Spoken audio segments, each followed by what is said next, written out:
அண்ணன் அவர்களுக்கு முதல் கேள்வி, நீங்கள் உங்களுடைய பெரியார் சார்ந்த இயக்கத்தில் நீங்கள் இருக்கிற போது நீங்கள் பேசிய விடயங்களை இன்றைக்கு அரசியல் நோக்கத்திற்காக மற்றவர்கள் பயன்படுத்தி கொண்டிருக்கிறார்கள்.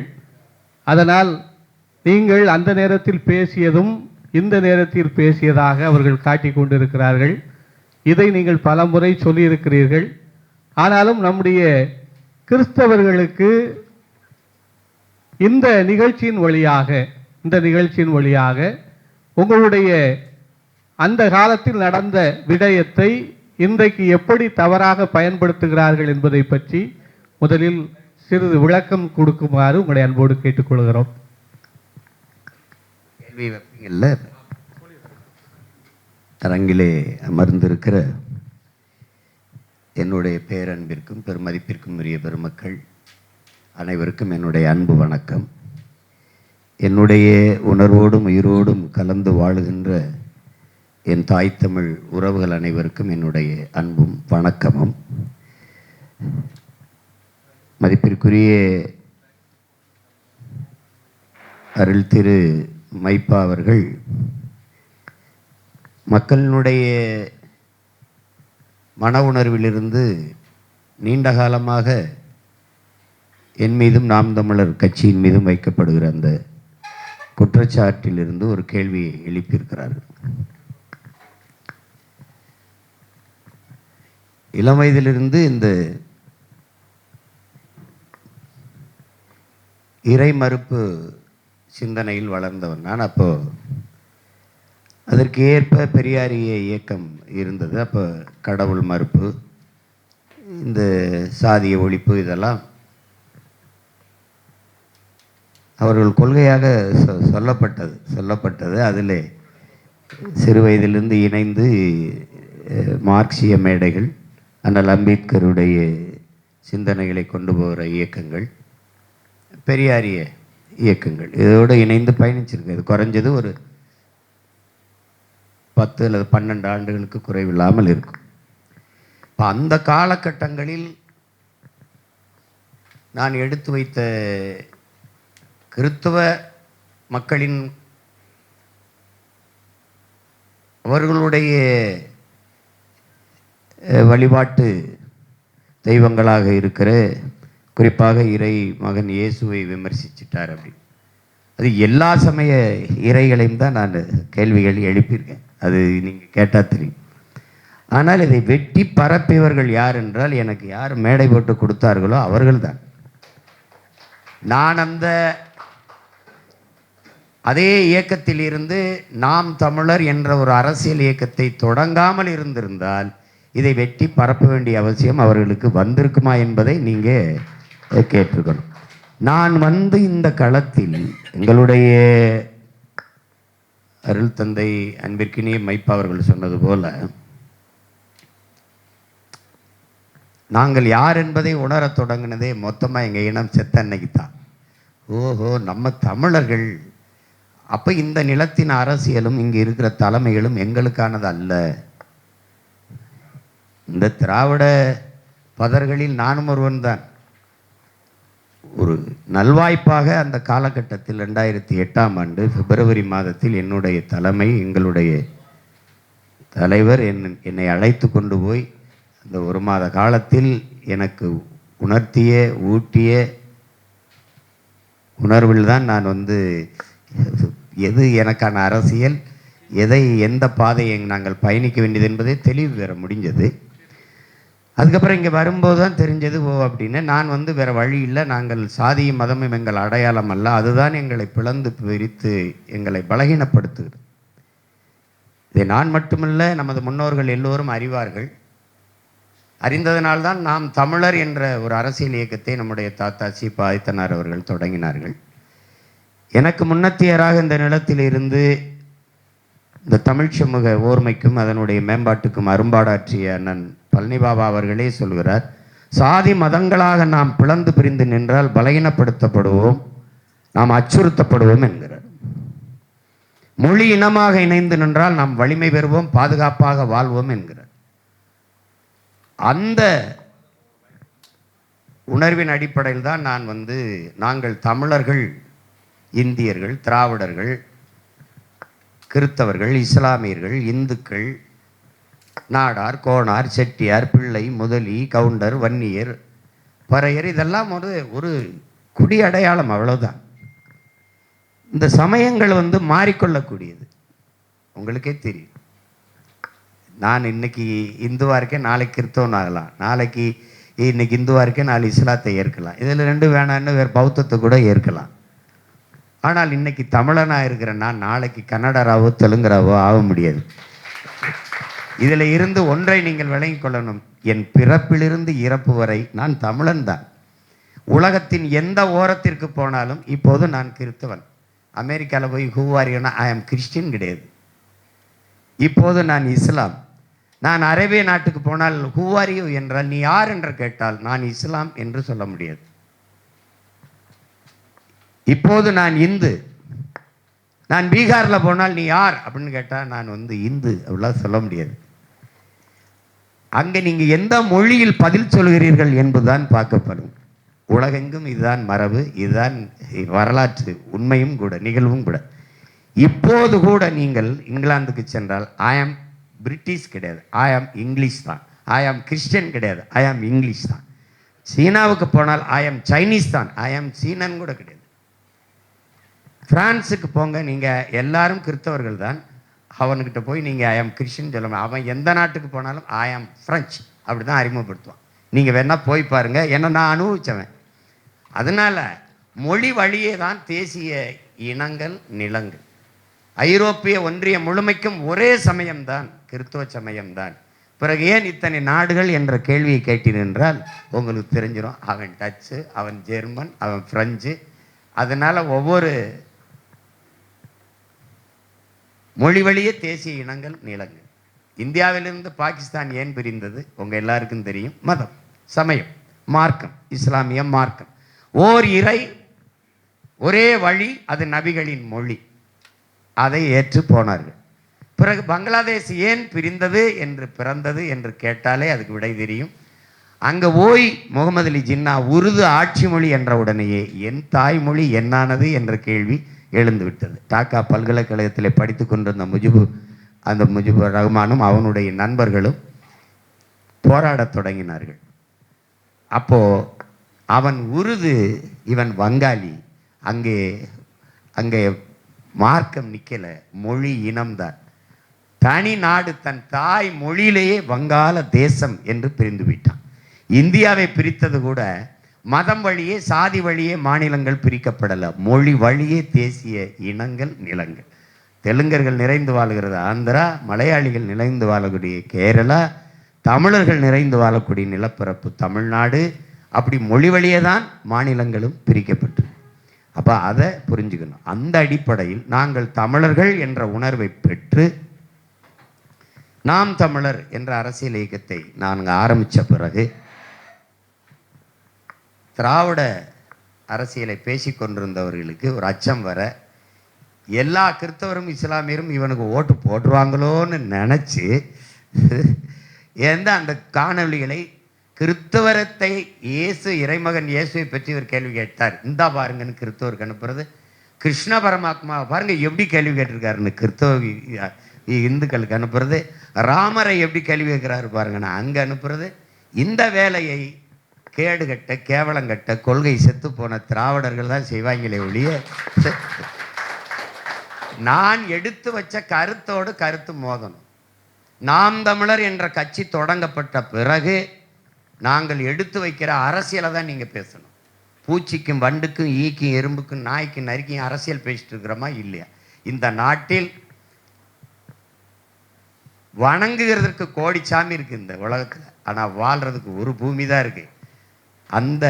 இந்த சாமியிலன்னா இன்னொரு சாமியை கும்பிடலாம், ஆனால் வாழ்றதுக்கு ஒரு பூமி தான் இருக்கு. அந்த பூமியை காப்பாற்ற வாருங்கள்னு சொல்ற ஒரு இயக்கம் நாம் தமிழர் இயக்கம் தான் இருக்குது.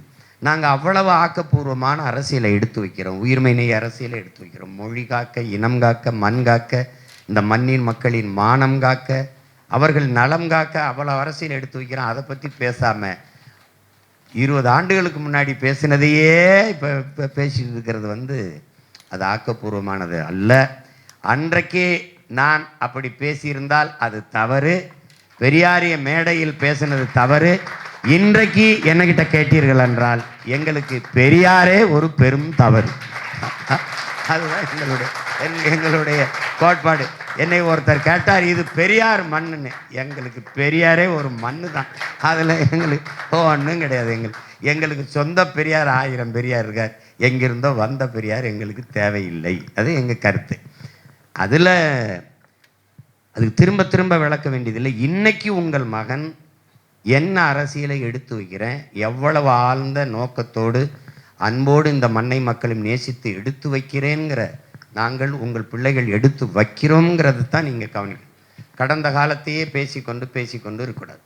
அப்போது உங்ககிட்ட கேட்குறேன், நாங்கள் பேசிட்டோங்கிறீங்க. பரிசுத்தாவியால் இட்லி வேகுமான்னு கேட்டால் கருணாநிதிக்கு ஏன் ஓட்டு போட்டிங்கன்னு கேட்டால் உங்ககிட்ட பதில் இருக்கா?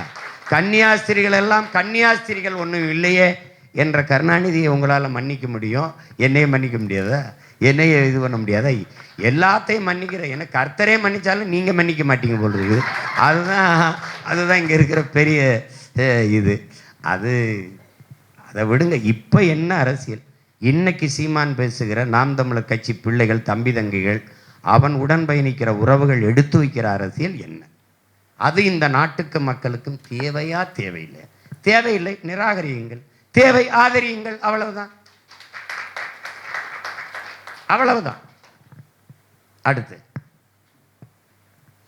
கிறிஸ்தவர்களும் இஸ்லாமியர்களும் சிறுபான்மை இல்லை என்று நீங்கள் அடிக்கடி சொல்லிக்கிட்டே இருக்கிறீங்க. அது சிறுபான்மை நிறுவனங்கள் நடத்துகின்ற சிறுபான்மை சலுகையை பயன்படுத்தி கொண்டிருக்கின்ற திருச்சபைக்கு அது மிகப்பெரிய சவாலாக இருக்கிறது. அதனால் எங்களுடைய உரிமைகள் பறிக்கப்படுமோ என்ற பயம் இருக்கிறது என்று கிறிஸ்தவர்கள் அச்சப்படுகிறார்கள். அதனுடைய கருத்துக்களை சொல்லுமாறு கேட்டுக்கொள்கிறோம்.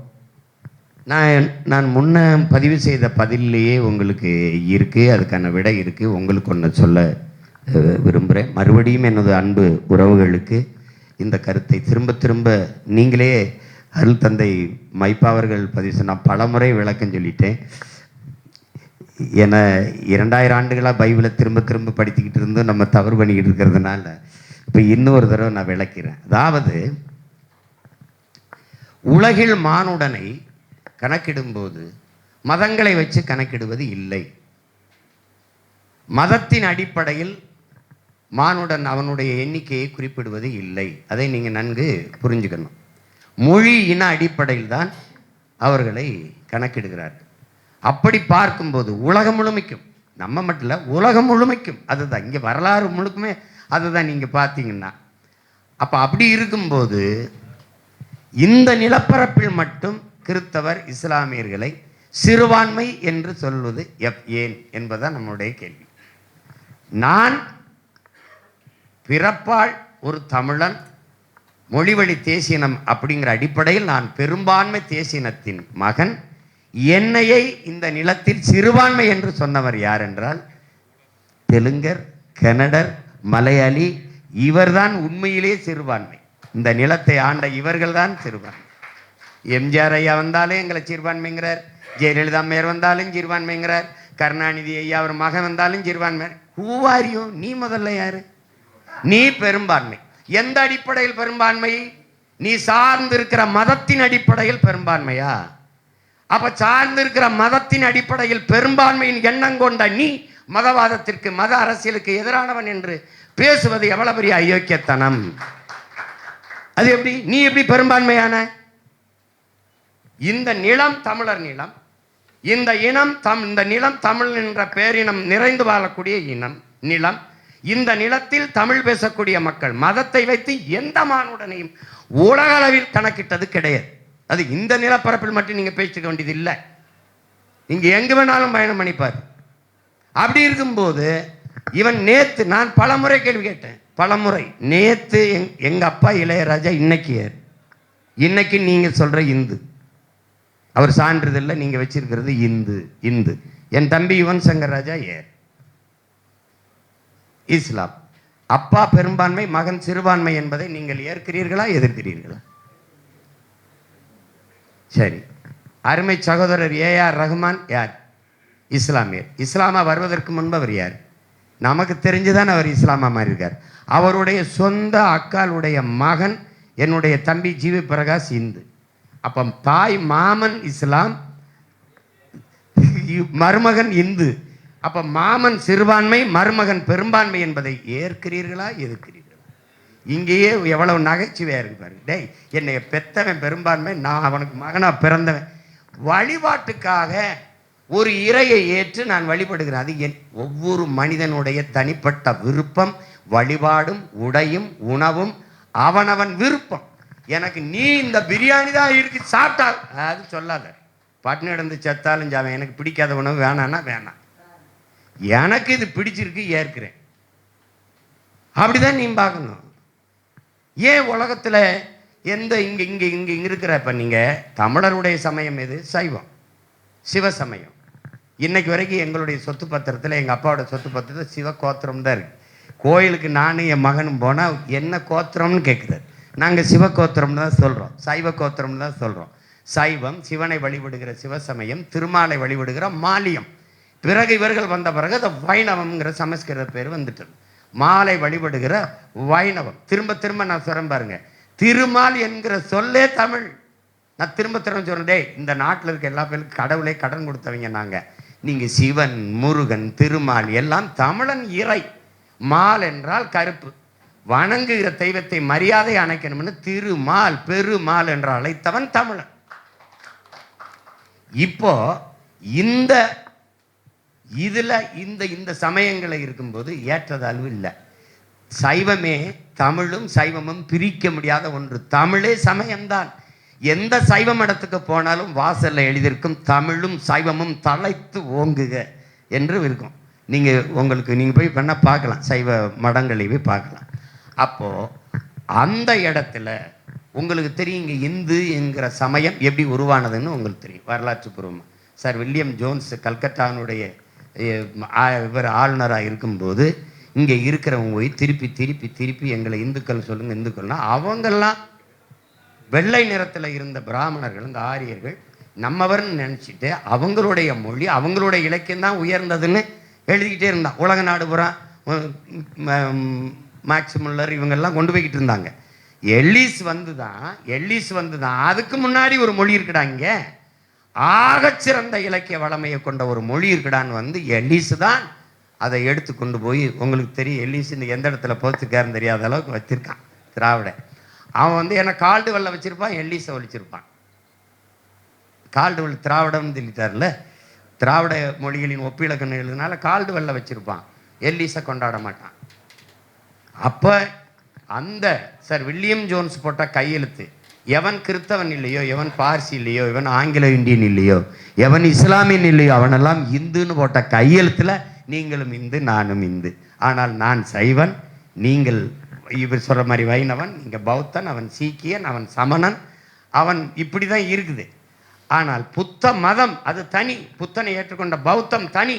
இந்த சட்டம் சார் வில்லியம் ஜோன்ஸ் போட்ட கையெழுத்தில் அதுவும் இந்துக்குள்ளே வந்துது.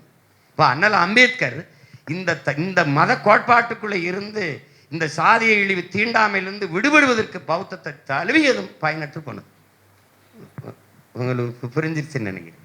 அப்போ அந்த அடிப்படையில் நாம் வந்து இங்கே உலகம் முழுமைக்கும் இவ்வளவு பெரிய இந்த இந்துங்கிற இந்த கோட்பாடு, இந்த சமய கோட்பாடு ஏன் மற்ற நாடுகளுக்கு கிறிஸ்தவ இஸ்லாமியர் போல பரவலை?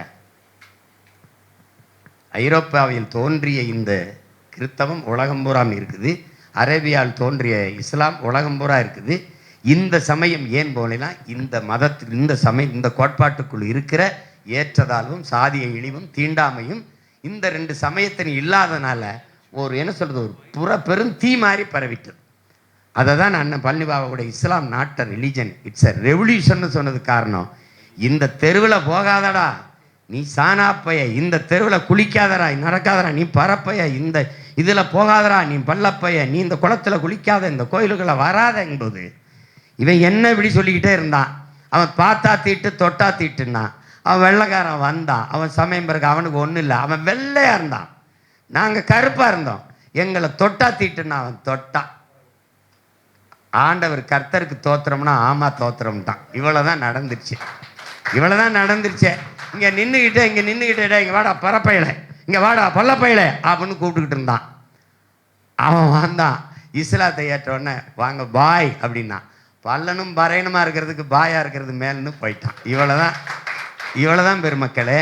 இங்கே சாதிய இழிவு தீண்டாமையை ஒழிப்பதற்கு வந்த எதிர் புரட்சியாக இஸ்லாமும் கிறிஸ்தவம் பற்றி பரவிடுச்சு. இங்கேதான். அதுக்காக நீ அதுக்குள்ள ஏற்றதாழ்வே இல்லையான்னா இருக்கலாம், ஆனால் இந்த அளவுக்கு இருக்காது.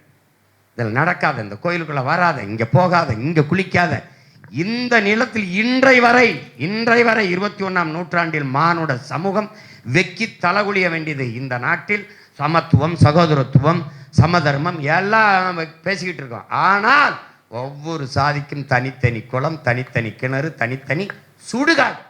நீ செத்த பிறகு கூட ஒரு இடத்துல வச்சு இருக்க முடியாது. அது விஞ்ஞானம், அறிவியல் தான் மாற்றுது. இன்னைக்கு பெசன்ட் நகர் சுடுகாட்டில் சாதி கேட்க மாட்டான், உள்ள தள்ளி விடுவான், எல்லாம் 5 நிமிஷத்தில் சாம்பல். ஆனால் சிற்றூர்களில் இன்னும் அப்படி இருக்கு. உங்களுக்கு தெரியும் ஒவ்வொரு இடத்துலையும் தனித்தனி கிணறு இருக்குது, தனித்தனி இடுகாடு, சுடுகாடு இருக்குது. இதை ஒழித்த ஒரு தலைவன் இந்த இனத்தில் பிறந்திருக்காருன்னா அது எங்கள் உயிர் தலைவன் பிரபாகரன் மட்டும்தான். நீ எவனாவே இரு, இங்கே வரும்போது தமிழனாருன்னு ஒரே மாவீரர் துயிலும் இல்லத்தில் உறங்க வைத்தவர் அவர் தான். அப்போ அதில் இந்த ஏற்றத்தாழ்வுகளை களைவதற்கு அறிவியல் ஒன்று தான் இதை ஒழிக்குது. அன்னைக்கு கட்ட வண்டியில் போகும்போது சாதிய ஏற்றத்தாழ்வும் தீண்டாமை இருந்தது, அதே கப்பலில் போகும்போது ஒழிஞ்சிட்டுது. அன்னைக்கு தெருக்கூத்து இருக்கும்போது சாதி இருந்தது, கயிறை கட்டி இந்த தெருவில் இந்த சாதி, இந்த தெருவில் இந்த சாதி இருந்து நாடகத்தை பார்க்கணும், கூத்தை பார்க்கணும், இந்த கயிறுக்குள்ளே தான் இருக்கணும், இந்த கயிறுக்குள்ளே இருக்கணும். அதே நவீன வடிவம் பெற்று அறிவியலின் வளர்ச்சி திரைக்கலையாக சினிமாவாக வரும்போது நான் தாழ்த்தப்பட்டவன் இருந்தாலும் என் காலுக்கு கீழே உட்காந்துருப்பான், நான் 100 ரூபா அதிகம் கொடுத்து அனுமதி வாங்கிட்டேன்னா அங்கே ஒன்றும் இல்லை. இப்போ தொடர் வண்டியிலே விண்ணூர்தியிலே போகும்போது உங்கள் இருக்கை என்னென்னு தான் கேட்க முடியும், உங்கள் சாதி என்னன்னு கேட்டால் கதவை திறந்து தள்ளி விட்டுருவான், வடா அயோக்கியப்பயல அப்படின்னு. ஏன்னா அறிவியல் வளர்ச்சி ஒரு பரிணாமம் சாதியை ஒழிக்குது. பல்லக்கில் போகும்போது இருந்த சாதி மகிழ் காரை கண்டுபிடிச்சோன்னே செத்து போச்சு. அப்போ பரிணாமம் ஒழிக்குது. அப்போ இங்கே இருக்கிற மதம் சாதி உணர்வை அழிக்க இருக்கிற ஒரே அருமருந்து நாங்கள் தமிழர்கள் என்கிற இன உணர்வு, மொழி உணர்வு தான். அதை விட்டு அவர் வழி இல்லை.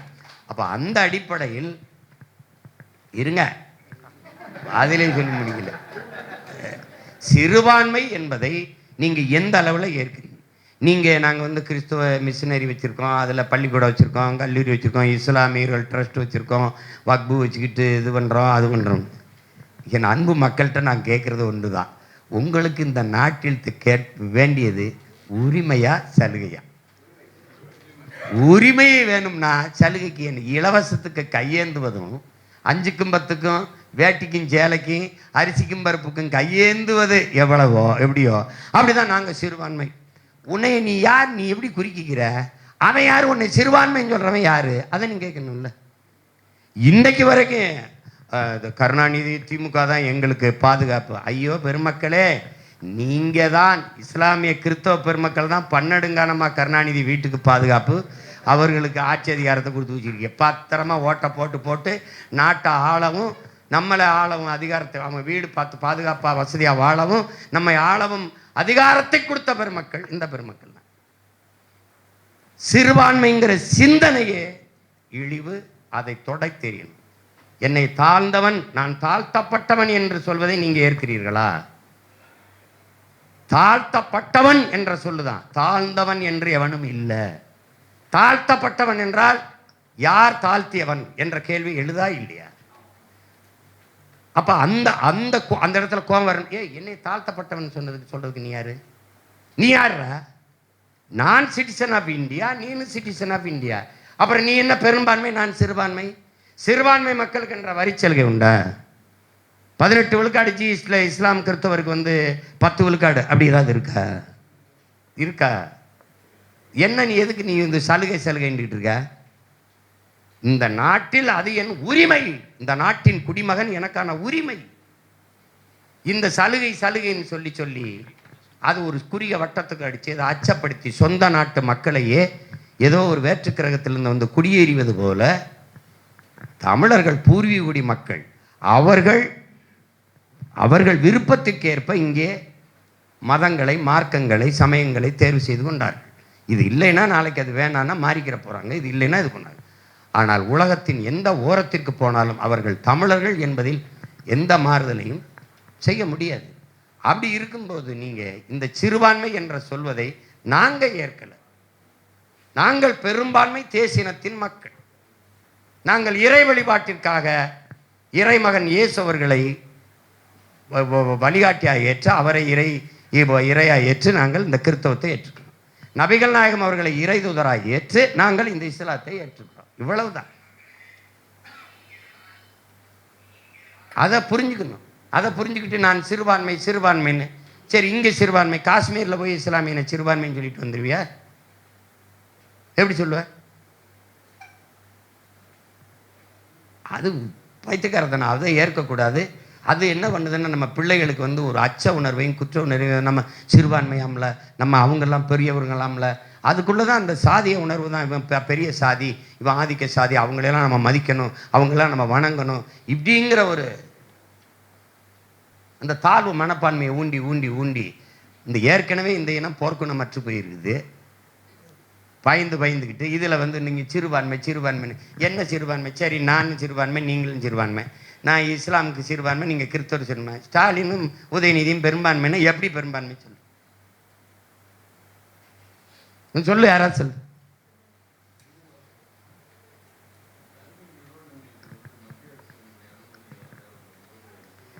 இப்போ விஜயகாந்த் இவங்கெல்லாம் இந்த ஏவா வேலு இந்த இவங்கெல்லாம் ஆரம்பிச்சிருக்காங்கல்ல, பிச்சாண்டி இந்த நாட்டில், அவங்கெல்லாம் எதில் வாங்கினாங்க?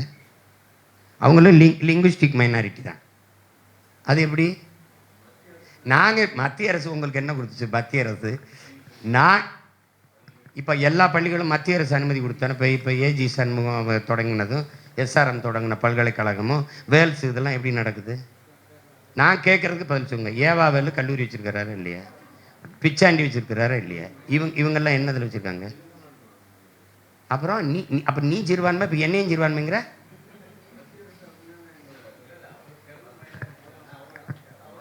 மத்திய அரசுன்னு பேசிட்டு இருக்கிறீங்க. பள்ளிக்கூடம் கட்டி படிக்க வைக்கிறதுக்கு இது யார் உங்களுக்கு இந்த திமுக அரசு சொல்லி கொடுத்தது? எது ஒன்றும் மத்திய அரசு செய்யணும். மத்திய அரசுனா அப்போ இதுக்கா நீ மாநில உரிமை பேசுன? மாநில தன்னாட்சி எதுக்கு பேசுன? மாநில சுயாட்சி அது எதுக்கு பேசுன? நீ போலீஸ் வச்சுக்கிருவ, நீ உளவுத்துறை வச்சிருப்ப, சிபிஐ விசாரணை. ஏன் இங்கே வாய, உண்மையிலே உனக்கு நம்பிக்கை இல்லையா? எதுக்கு ஒரு மாநில அரசு மாநில உரிமையை பேசிக்கொண்டு சிபிஐ விசாரணை எங்கே இருக்குது? அப்போ உன் போலீஸ் சரியில்லைன்னு போலீஸை தனக்கு கீழே வச்சிருக்க முதலமைச்சரே சொல்றாப்லையா? என்னது இது? மறுபடியும் மத்திய அரசு சொல்லுதுன்னு சொல்லாது. நான் முதலமைச்சர், சீஃப் மினிஸ்டர் ஆஃப் தமிழ்நாடு சொல்லாது. திரும்பி அதையே பேசிட்டு இருக்கிறீங்க. அது சொல்லுது அப்படின்னு. மத்திய அரசு தான் சொல்லுது நீட்டை எழுதுன்னு. ஏன் இப்படி துள்ளுறீங்க? நாங்கள் எழுத மாட்டோம் அப்படின்னு போராடுறீங்க. சரி, அதெல்லாம் சும்மா சலுகைங்கிறது சும்மா. படிக்க வைக்கிறதுக்கு நீங்கள் அப்போ நான் விடுதலைக்கு முன்னாடி வந்து வெள்ளைக்காரன் கல்லூரி தொடங்கினால, மருத்துவக் கல்லூரி வேலூரில் தொடங்கின கல்லூரிலாம் இருக்கு. அது எந்த இதில் வாங்கிட்டு வந்தான்? நான் கேட்குறது பரிசு.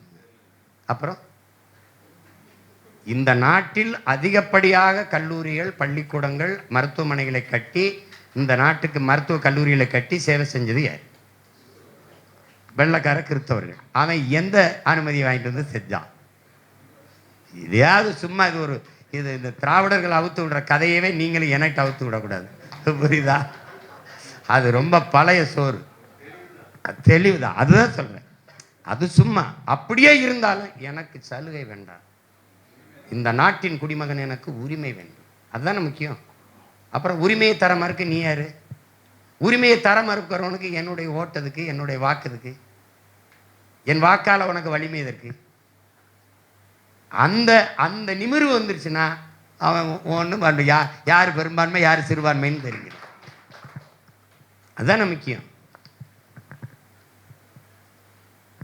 வேற ஏதாவது இருக்கா?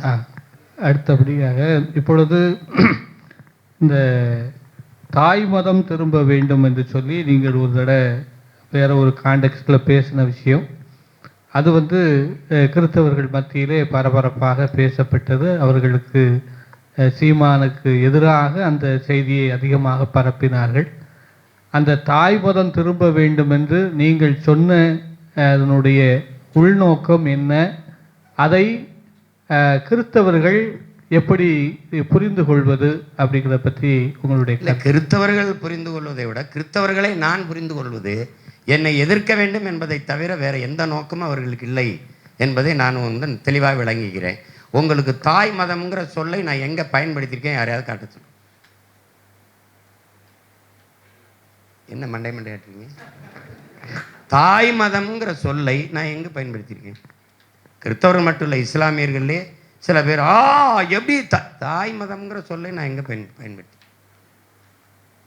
பயன்படுத்தியிருக்கேன்? இந்து என்ற போது, இந்து என்று சொல்லுகிற போது என்னுடைய சமயத்திற்கு தலைவன் வேற ஒருவனா இருக்கான். சைவர் என்று சொல்லும்போது என்னுடைய தலைவன், என்னுடைய சமயத்துக்கு தலைவன் என் இனத்தவனா வர்றான். சைவ மடங்களின் தலைவனாக வந்து வேற ஒருத்தன் வர முடியாது, தமிழன் தான் வர முடியும். அந்த அடிப்படையில் நீங்கள் வாங்க, நீங்கள் எப்படி, நான் என்ன அர்த்தத்தில் அதை பேசியிருக்கேன்னு அந்த காணொலி இருக்க வெட்டி போட்டு பார்க்கலாம். நாங்கள் பனை திருவிழா நடத்தும் போது பேசுகிறோம். சர்க்கரை வெள்ளை சர்க்கரைக்கு போனதுனால உடம்பெல்லாம் சர்க்கரை நோய் இருந்துருச்சு. அது சீனி நமக்கு கருப்பாக இருக்கிறதுல ஒரு குற்ற உணர்வு இருக்குது. எது ஒன்றும் வெள்ளையாக இருக்கணும்னு மோகிக்கிறோம். உங்களுக்கு புரியுதுன்னு நினைக்கிறேன். எது ஒன்றும் வெள்ளையாக இருக்கணும்னு மோகிக்கும் போது கருப்பாக இருக்கிற கருப்பட்டி அவனுக்கு ஒரு கசப்பாக இருக்குது. இது கொஞ்சம் பழுப்பு நிறத்தில் இருக்கிற அந்த வெள்ளம் அவனுக்கு கசக்குது. வெள்ளையாக இருக்கணும்னு நினைக்கும் போது அவன் கண்ட கெமிக்கலை போட்டு சீனின்னு ஒன்று வெள்ளை சர்க்கரையாக உருவாக்கி விட்டுறான். அப்போ அது இப்போ நோய் தந்தவொடனே வர்றான். இப்போ நான் எங்கள் அப்பா நம்மாழ்வாரில் வந்த பிறகு எங்களை போன்ற பிள்ளைகள் தெருவாக பேச ஆரம்பித்த பிறகு இங்கு மரச்செக்கு எண்ணெய் கிடைக்கும்னு எழுதி வைக்க வேண்டிய தேவை வருது. எங்கே செக்கில் வச்சாட்ற சும்மா அவங்களுக்கு எல்லாம் பழமைக்கு திரும்புகிறான். இப்போ இயற்கை உணவுக்கு உலகம் திரும்புது. ஆனால் இயற்கை உணவை உற்பத்தி செய்து கொடுக்குற அந்த இது இல்லாதனால மரபணு மாற்றப்பட்டு 1 கிலோ தக்காளி வாங்கும்போது அதில் 10 தக்காளி வைக்க வேண்டியது இருக்குது. 1 கிலோ கத்திரிக்காய்னா 10 கத்திரிக்காய் வைக்க வேண்டியது இருக்குது. மரபணு மாற்றி ஒரே கத்திரிக்காயை 1 கிலோவாக மாற்றுறது வந்துடுச்சு, உங்களுக்கு தெரியுங்க. ஏன்னா கடுகு என்ன பாவம் பண்ணிச்சு, அதை கூட மரபணு மாற்றுறான்னா பார்த்துக்கிறங்க. அப்போ இந்த மரபணு மாறும்போது அந்த உணவை உள்ளும்போது எந்த மாறுதலையும் செய்யாமல் மனிதனுக்குள்ள மரபணு மாறிடும். புரியுதுன்னு நினைக்கிறேன். இப்போ அது காரணம். அன்னைக்கு நிறைய குழந்தை பெறுகிற ஆற்றல் இருந்தது. 2க்கு மேல் இப்போது வேண்டாம். நாம் இருவர் நமக்கு இருவர்னா, இப்போ நாம் இருவர் நமக்கு ஒருவர்னா, நாம் இருவர் நமக்கு இதுக்கு இன்னொருவர்னு வந்து நின்றுட்டான். ஆனால் இன்னைக்கு 1/4 நூற்றாண்டுக்கு இடையில் அன்னைக்கு குழந்தை பெறுகிற ஆற்றல் அதிகமாக இருந்தது. அதை குடும்ப கட்டுப்பாடுன்னு ஃபேமிலி பிளானிங்னு 20 நிமிஷ திட்டத்தில் ஒரு திட்டத்தை கொண்டு வந்து ஊராக பரப்புரை செய்து கட்டுப்படுத்தினான். ஆனால் இன்னைக்கு திருமணத்தை செய்யலாம், செயற்கை கருத்தரிப்பு மையங்கள் உருவாகி இருக்குது. காரணம்னு அந்த 1/4 நூற்றாண்டு நடந்த இது என்னன்னு தெரியும். அப்போ இந்த மாதிரி எல்லாவற்றிலையும் பழமைக்கு திரும்புறது மாதிரி வா நம்மளுடைய சமயத்துக்கு போவோம், சைவத்துக்கு போவோம். சைவத்தில் தான் தமிழ் இருக்குது, சைவத்தில் தான் நம் இறை இருக்குது. என்னுடைய இறைவன் முருகனை, என்னுடைய இறைவன் சிவனை, என்னுடைய இறைவன் மாயோனை அந்த சமயத்திற்கு இருந்து வழிபடணுங்கிற அவசியம் எனக்கு ஒன்றும் இல்லையே. அதுக்காக பேசப்பட்டதை நீங்கள் தாய் மதம்ங்கிற சொல்லையே நான் பயன்படுத்தலை. ஆகுனா உங்களுக்கு நான் இருக்கிறது பிரச்சனை, நீ பிரச்சனையே இல்லையா? இந்த நாட்டில் நான் பிரச்சனை இல்லாமல் நீங்கள் சகித்து கொண்டு தான் தீரணும். ஏன்னா வேற வழி கிடையாது. இப்போதைக்கு உங்களுக்கு நான் பிரச்சனையாக இருக்கும். ஒரு நாள் உங்கள் எல்லா பிரச்சனைக்கும் நான் ஒருத்தன் தான் மருந்தாவே இருப்பேன், வேறு வழியே கிடையாது. அதனால் அது சும்மா அது கிளப்பி விடப்பட்டு தாய் மதம்னு எங்கள் இப்போ எல்லோரும் நான் கூப்பிட்டேன். அருள் தந்தையவர்களே தாய் மதம் வாங்கன்னு நான் சொல்லலை, ஆனால் சொல்லிட்டேன். எத்தனை பேர் வந்தீங்க? இஸ்லாம் கிறிஸ்தவத்திலேருந்து எத்தனை பேர் தாய் மதத்துக்கு வந்தீங்க? தாய் மதம் எது? என்னுடைய தாய் மதம் எது? சைவம். அதுக்கு வந்தீங்களா? வரலை. அப்புறம் ஏன் நீங்கள் இதில் பெரிய பிரச்சனை பேசுகிறீங்க? நான் 15 வருஷமாக ஓட்டு கேட்டேன், நீங்கள் போடல. அப்புறம் நீங்கள் இப்போ தாய் மதம் வேணா வந்துட புரியல என்ன? உங்களுடைய மனநிலை. இறைமகன் இயேசுவே வந்து திமுகவுக்கு போடாதீங்கன்னு சொன்னா கூட நீங்கள் இறைமகனே இல்லை என்று சொல்வீர்களே ஒழிய, எனக்கு தெரிஞ்ச ஆழ்ந்த அறிவில் நீங்கள் கர்த்தரால் ஆசீர்வதிக்கப்பட்டவர்கள் அல்ல, நீங்கள் கருணாநிதியால் ஆசீர்வதிக்கப்பட்டவர்கள். அதனால் உங்ககிட்ட பேசி ஒன்றும் இல்லை. நான் முடிவு பண்ணிட்டேன், இனிமேல் உங்ககிட்ட ஓட்டு கேட்குறது நேரடியாக கருத்தட்டே கேட்டுடலான்னு. நீங்கள் ஒன்று சொல்லி கொடுத்துட்டீங்க, இந்த பாவிகளை ரெச்சிங்கன்ட்டு. இந்த கருணாநிதி அவன் குடும்பத்தையும் இந்த ரொம்ப நாளாக அந்த பாவிகளை ரசித்து எங்களை பாவப்பட்ட ஜென்மங்கள் ஆக்கி விட்டதான் இவங்க மிச்சம். அது அப்படி ஒன்றும் இல்லை. நாளைக்கு இறைதூதர் நபிகளே வந்து கருணாநிதி குடும்பத்துக்கு திமுகவுக்கு போடாதேப்பா, ஐயோ ரொம்ப மோசமான ஆட்சி முறையாக இருக்குனால் நீங்கள் இறைதூதரே இல்லைன்னு தான் நம்ம மக்கள் வாதிடுவாங்க. அப்படி மனநிலை ஊறி போயிட்டு. அடிப்படையில் என் அன்பு சொந்தங்களுக்கு ஒன்றை நான் சொல்ல விரும்புவது, ஒரு தீமை நீங்கள் முடிவெடுக்கிறீங்க, பாரதிய ஜனதா ஒரு தீமை என்று முடிவெடுக்கிறீங்க. அந்த தீமையை இன்னொரு தீமையை வச்சு எப்படி தடுப்பீங்க? எந்த இடத்தில் திராவிட முன்னேற்ற கழகத்தை நீங்கள் புனிதப்படுத்துவீர்கள், நியாயப்படுத்துவீர்கள்? எந்த இடத்தில்? இத்தனை மாநிலங்கள் இந்தியாவில் இருக்கிறது, எல்லா மாநிலத்திலும் இஸ்லாமிய கிறிஸ்தவர்கள் வாழ்கிறார்கள். அங்கெல்லாம் பிஜேபி வந்துவிடும் எங்களுக்கு போடுங்கள் என்று எவனும் சொல்ல பயங்காட்டல. ஆனால் இந்த நிலத்தில் மட்டும் ஒரு 3000-4000 வீடுகள் மிகச் சொற்ப எண்ணிக்கையில் இருக்கிற இந்த திராவிட திருவாளர்கள் பெரும்பான்மை தேசிய மக்களை மதத்தை வைத்து அச்சப்படுத்தி வாக்கை பறித்து 18 விழுக்காடு வாக்கு இஸ்லாமிய கிறிஸ்தவர் வாக்கில் 15 விழுக்காடை திமுக எந்த இடையூறும் இல்லாமல் அறுவடை செஞ்சிருது. உங்களுக்கு விளங்குதுன்னு நினைக்கிறேன். இந்த கிறிஸ்தவர் இஸ்லாமியர் மக்களுக்கு திமுக ஆட்சியில் செய்த ஒரே ஒரு நன்மையை சொல்லிவிட்டால் நான் உங்களிடத்தில் வாக்கு கேட்கிறதையே சுத்தமாக நிறுத்திவிடுவேன்.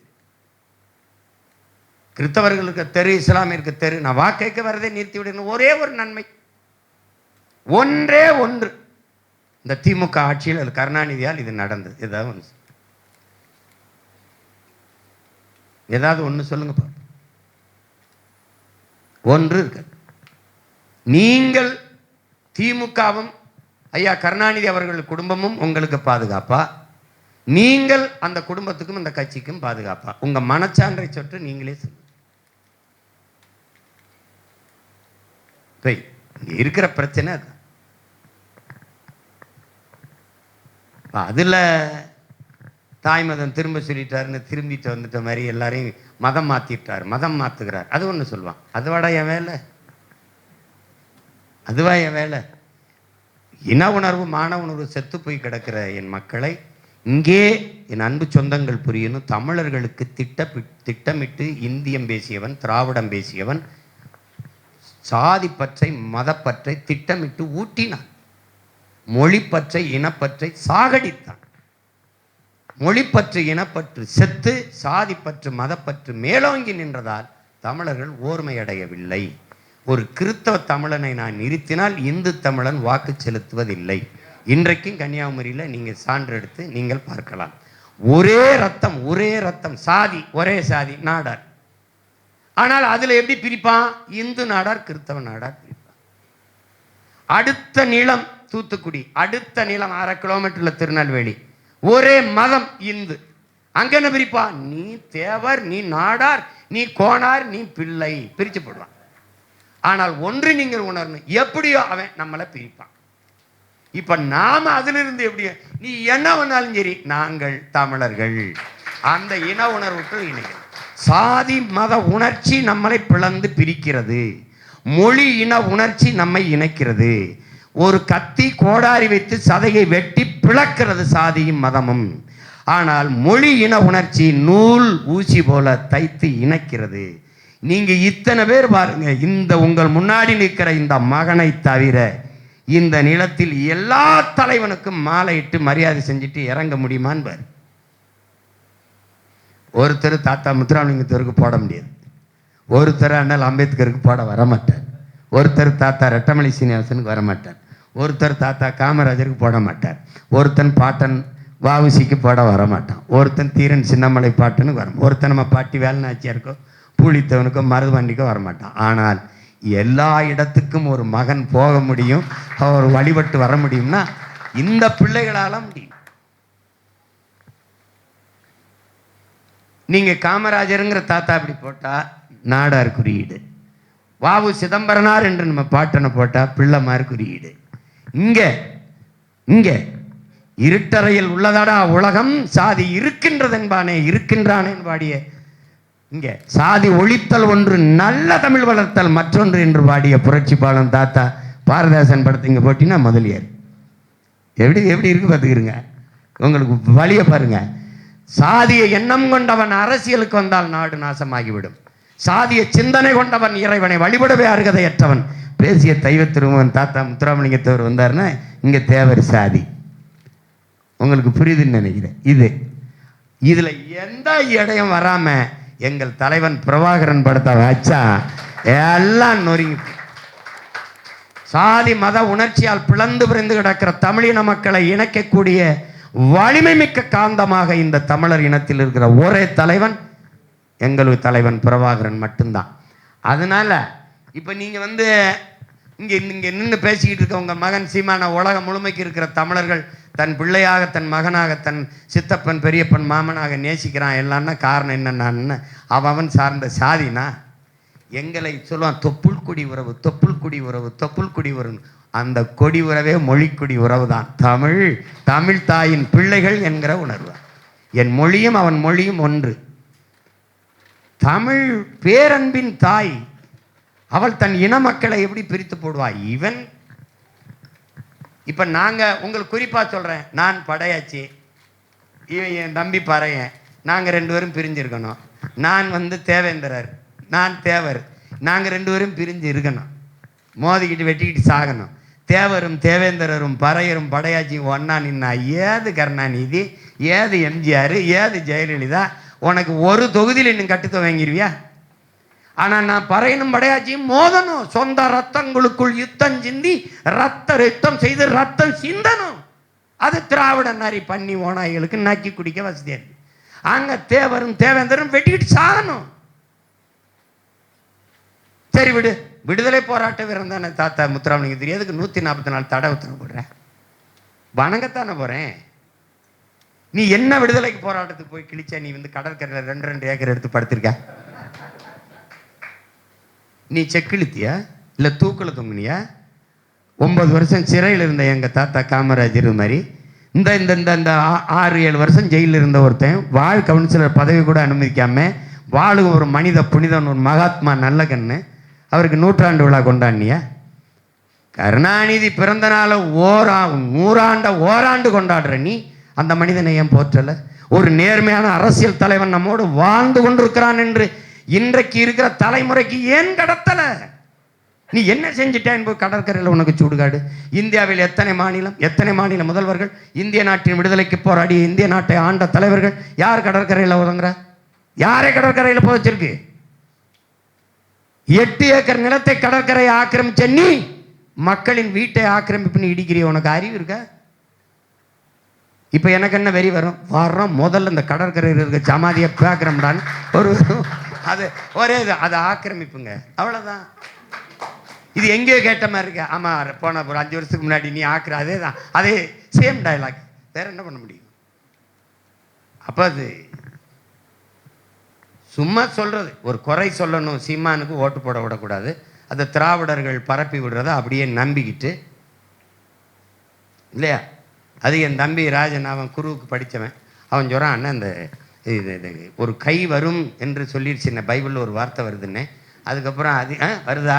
அதுக்கப்புறம் ஒரு சூரியன், அதிகாலை சூரியன் வருதுன்னே.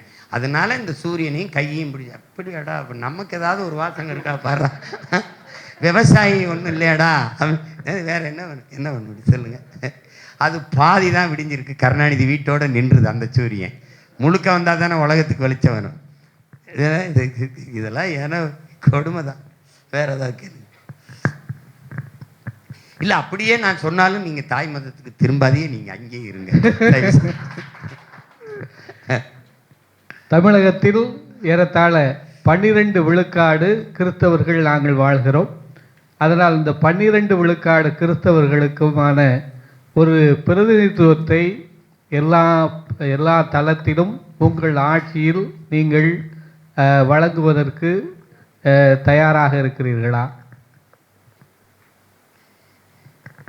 கர்த்தர் ஆசி இருந்தா இதெல்லாம் என்ன கேள்வி? இந்த கட்சிங்கிறது ஒரு தேசிய இனத்திற்கான கட்சி. அதில் கிறிஸ்தவர், இஸ்லாமியர், இந்த சமயம் சார்ந்தவர், இந்த சாதி சார்ந்தவர் என்று இல்லை. எல்லாருக்குமான முன்னுரிமை இருக்குது. கடந்த காலத்தில் உங்களுக்கே தெரியும், தேர்தலில் உங்களையெல்லாம் கலந்து ஆலோசித்து தான் நம்ம நிறைய இடங்களில் தேர்தலுக்கு வாய்ப்பை கொடுத்தோம். அது எல்லாருக்குமான இது கொடுக்கப்படும். இந்த கட்சியில் நீங்கள் இந்த மத அடிப்படையில் இவர் சிறுபான்மை பெரும்பான்மை பார்க்கறது கிடையாது. நிராகரிக்கப்பட்ட குடிகள் இருக்குது இங்கே. நிராகரிக்கப்பட்ட குடிகள் குயவர், வண்ணார், நாவிதர், மருத்துவர் குலம், இந்த போயர், ஒட்டர், இருளர், குறவர், இந்த மாதிரி ஆதி தாய்க்குடி குறவர், இவங்களுக்கெல்லாம் அரசியல் அதிகாரம் இல்லை, அங்கீகாரம் இல்லை, எதுவுமே இல்லை. இவர்களை தேடி தேடி பிடித்து அரசியலில் தேர்தலில் வாய்ப்பு கொடுத்து நிற்க வைத்து ஒரு மாறுதலை நம்ம செய்துக்கிட்டு போகிறோம். அதனால் இவர்களுக்கு உரிய பிரதிநிதித்துவம் இருக்குமா நாம் தமிழர் ஆட்சியில் என்று கேட்பதே நான் அதை தவறாக கருதுகிறேன். உறுதியாக இருக்கும். அதுக்கு முதல்ல நீங்கள் வாக்கு செலுத்தி எங்களை வெல்ல வைக்கணும். வென்றா தான் அவங்க கேள்விக்கு பதில் இருக்கும். அடுத்து கிறிஸ்தவ மதத்திற்கு மதம் மாறிய நீங்கள் ஏற்கனவே தாழ்த்தப்பட்டவர்கள் என்று அதாவது சட்ட ரீதியாக சொல்லப்பட்டிருக்கின்ற கிறிஸ்தவர்களுக்கு மத ரீதியாக மாறியவர்களுக்கு இப்பொழுது வந்த நீதிமன்ற தீர்ப்பு அவர்கள் எந்த சலுகையும் பெற முடியாது அப்படின்னு சொல்லி ஒரு தீர்ப்பை இப்பொழுது நீதிமன்றம் கொடுத்திருக்கு. அது ஐயா இதான் சொல்லணும். அந்த இதை நீங்கள் மதம் மாறியவர், நீங்கள் இப்போ தாழ்த்தப்பட்டவராக இருந்து கிறிஸ்தவத்துக்கு மாறினீங்கன்னா நீங்கள் பொது தொகுதியில் தான் நிற்கணும். அந்த தனி தொகுதியில் போட்டியிட முடியாது. ஓட்டில் உங்கள் நாடே உங்கள் திமுக உங்கள் திராவிட திருவாளர்கள் நிறுத்த வேண்டி தானே. அது ஒரு சட்டமில்லை. அது உங்களுக்கு தெரியும். எங்களை மாதிரி ஆளுன்னா வாட தனித்துவதாக போய் நில்றா போட்டால் போட்டும் போடலைன்னா போட்டும்னு போட்டுருவோம். எங்களுக்கு அது ஒன்றும் இல்லை. சொல்கிறேன், நீங்கள் சலுகைன்னு சொல்கிறீங்களே, அது இங்கே இருக்கிற ஆட்சியாளர்களுக்கு இந்த கிறிஸ்தவ இஸ்லாமிய மக்களை அச்சுறுத்தி அவர்கள் மீது ஒரு வெறுப்பை காட்டி கிறிஸ்தவத்தை பெருசாக அச்சுறுத்த முடியாது. ஏன்னா உங்களுக்கு தெரியும் அப்போ என்ன பண்ணுவான்னு. ஏன்னா பெரிய சண்டியர் கிறிஸ்தவராக இருக்கிறதுனால, மெயின் ரவுடி கிறிஸ்தவராக இருக்கிறதுனால பேச முடியல. இஸ்லாமிய நாடுகளுக்குள்ள பெரிய ஓர்மையும் அதுக்கு ஒரு பெரிய இதுவும் இல்லாதனால இந்த இஸ்லாமிய வெறுப்பை தவிர இவர்களுக்கு அரசியல் இல்லை. இவர்களுக்கு ஒரே ஒரு கோட்பாடு தான், பசுமாடு, பாகிஸ்தான் பக்கத்து நாடு, ஜெய் ஸ்ரீராம் கோசம். இப்போ அதை விட்டுட்டாங்க. ஜெய் ஸ்ரீராம் சொல்கிறதில்ல. காரணம், ராமருக்கு கோயில் கட்டினாங்க. அதை வச்சு கொஞ்ச நாள் அரசியல் போச்சு. கட்டி முடித்தோடனே அந்த பிரச்சனை முற்று பெற்றுச்சு. கோயில் என்ன முடிவடையில, மேலே கூரை செட்டை போட்டு அது ஒரு இது பண்ணிட்டாரு. அது இப்போ மழை பெஞ்சா ஒழுகுது. அந்த ராமர் கோயில் கட்டப்பட்ட நேரத்தில் தேர்தல் வந்துச்சு. அவர் அவசரமாக திறந்தது தேர்தலுக்காக தான், 24 தேர்தலுக்கு. அந்த அயோத்தியில், ராமர் கோயில் இருக்கிற அயோத்தியில் போட்டியிடும்போது அகிலேஷ் யாதவ் ஒரு பெரிய மாறுதலை பண்ணார். ஒரு தாழ்த்தப்பட்ட ஒரு மகனை கொண்டு போய் பொது தொகுதியில் நிறுத்தி அந்த தோக்கடிச்சுட்டார் அவங்கள. அதோட ராமருக்கு மார்க்கெட்டு போயிடுச்சு. இப்போ ஜெய் ஸ்ரீராம் கிடையாது, இப்போ ஜெய் பூரி ஜெகநாத் தான் அவங்களுக்கு. அதனால இது இறைவன் அரசியல் கட்சி வழிபாடுகிற தெய்வங்கள் அரசியல் கட்சியினுடைய ஒரு அதுக்கு இழுத்துக்கிட்டு நிறுத்திருக்கக்கூடாது. உங்களுக்கு விளங்குதுன்னு நினைக்கிறேன். அதை செஞ்சிடக்கூடாது. அது இந்த நாடு தான் அதை ரொம்ப மோசமாக ஆக்கிடுச்சு. வழிபாட்டுக்குரிய தெய்வங்களை இப்போ இவங்கெல்லாம் எப்படின்னா, ராமர் தலைவர், பிள்ளையார் பொதுச் செயலாளர் ஆக்கி ஒரு கட்சி அப்படிதான் இருக்குது. இது மாறணும்னு நினைக்கிறேன். அதனால நீங்கள் ஒன்றை அறிவார்ந்த பெருமக்களின் அன்பு சொந்தங்கள், சாதி, மதம், கடவுள் இதை பற்றி சிந்திக்கிறவன் மக்களை பற்றி சிந்திக்க மாட்டான். இதில் தான் அரசியல் இருக்குன்னு முடிவு பண்ணுறவன் மக்களை பற்றி சிந்திக்க மாட்டான். மக்களை பற்றி சிந்தித்து மக்களின் நலனை பற்றி, மக்களின் எதிர்கால நல்வாழ்வை பற்றி சிந்திக்கிறவனுக்கு சாதி, மதம், கடவுளை பற்றி சிந்திக்க நேரம் இருக்காது. அது தேவையும் இருக்காது. விளங்கிருச்சுன்னு நினைக்கிறேன்.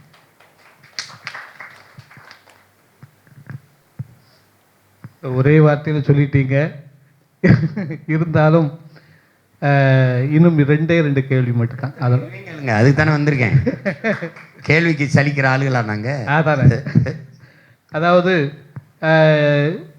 தமிழகத்தில் கிறிஸ்தவர்கள், அதாவது குறிப்பாக ஆலயங்கள், இந்த சிறு சபைகள் நடத்துகிறவர்களுக்கு இப்பொழுது மிகப்பெரிய தொல்லைகள் வந்து கொண்டிருக்கின்றன. அதாவது இந்த ஆர்எஸ்எஸ்னுடைய தொல்லைகள் நிறைய வந்து கொண்டிருக்கின்றன.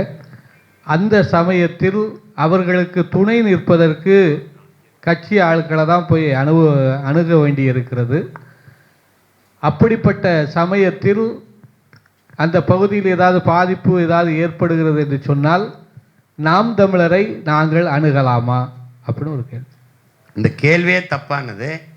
பல முறை இந்த மாதிரி பைபிள் எரிக்கப்பட்டு தேவாலயங்கள் வழிபாட்டு தலங்கள் இடிக்கப்பட்ட போது மதுரை பகுதியிலலாம் நானே போய் களத்தில் 2-3 நாள் நின்று போராடினேன். பல இடங்களில் எங்களுடைய கட்சி பிள்ளைகளே போய் நேரடியாக போய் நின்று களத்தில் மக்களோடு மக்களாக நின்றுருக்கிறாங்க. நீங்கள் கேட்கலாமா, உதவி கேட்கலாமா என்று கேட்பதையே நான் அதை எதிர்க்கிறேன். அந்த மாதிரியான தவறு. நீங்கள் உங்களுக்கு தெரியும், எந்நேரமானாலும் ரத்தம் கேட்கலாம் நாம் தமிழர் பிள்ளைகளிடத்திலே அப்படின்னா உங்களுக்கு தெரியும், ஒரு அருள் தந்தை அவர்களே ஜெப வழிபாட்டு இதில் பேசுனது இருக்குது. அந்த இடத்துல அவர் அப்போ எந்நேரமானாலும் அந்த பிள்ளைகள்கிட்ட கேட்டால் ஓடி வந்து ரத்தம் கொடுப்பார்கள் என்றால் என் பிள்ளைகள் மதம் இருந்தாமல் உறங்குகிறார்கள் என்பதை நீங்கள் உணர்ந்துக்கணும்.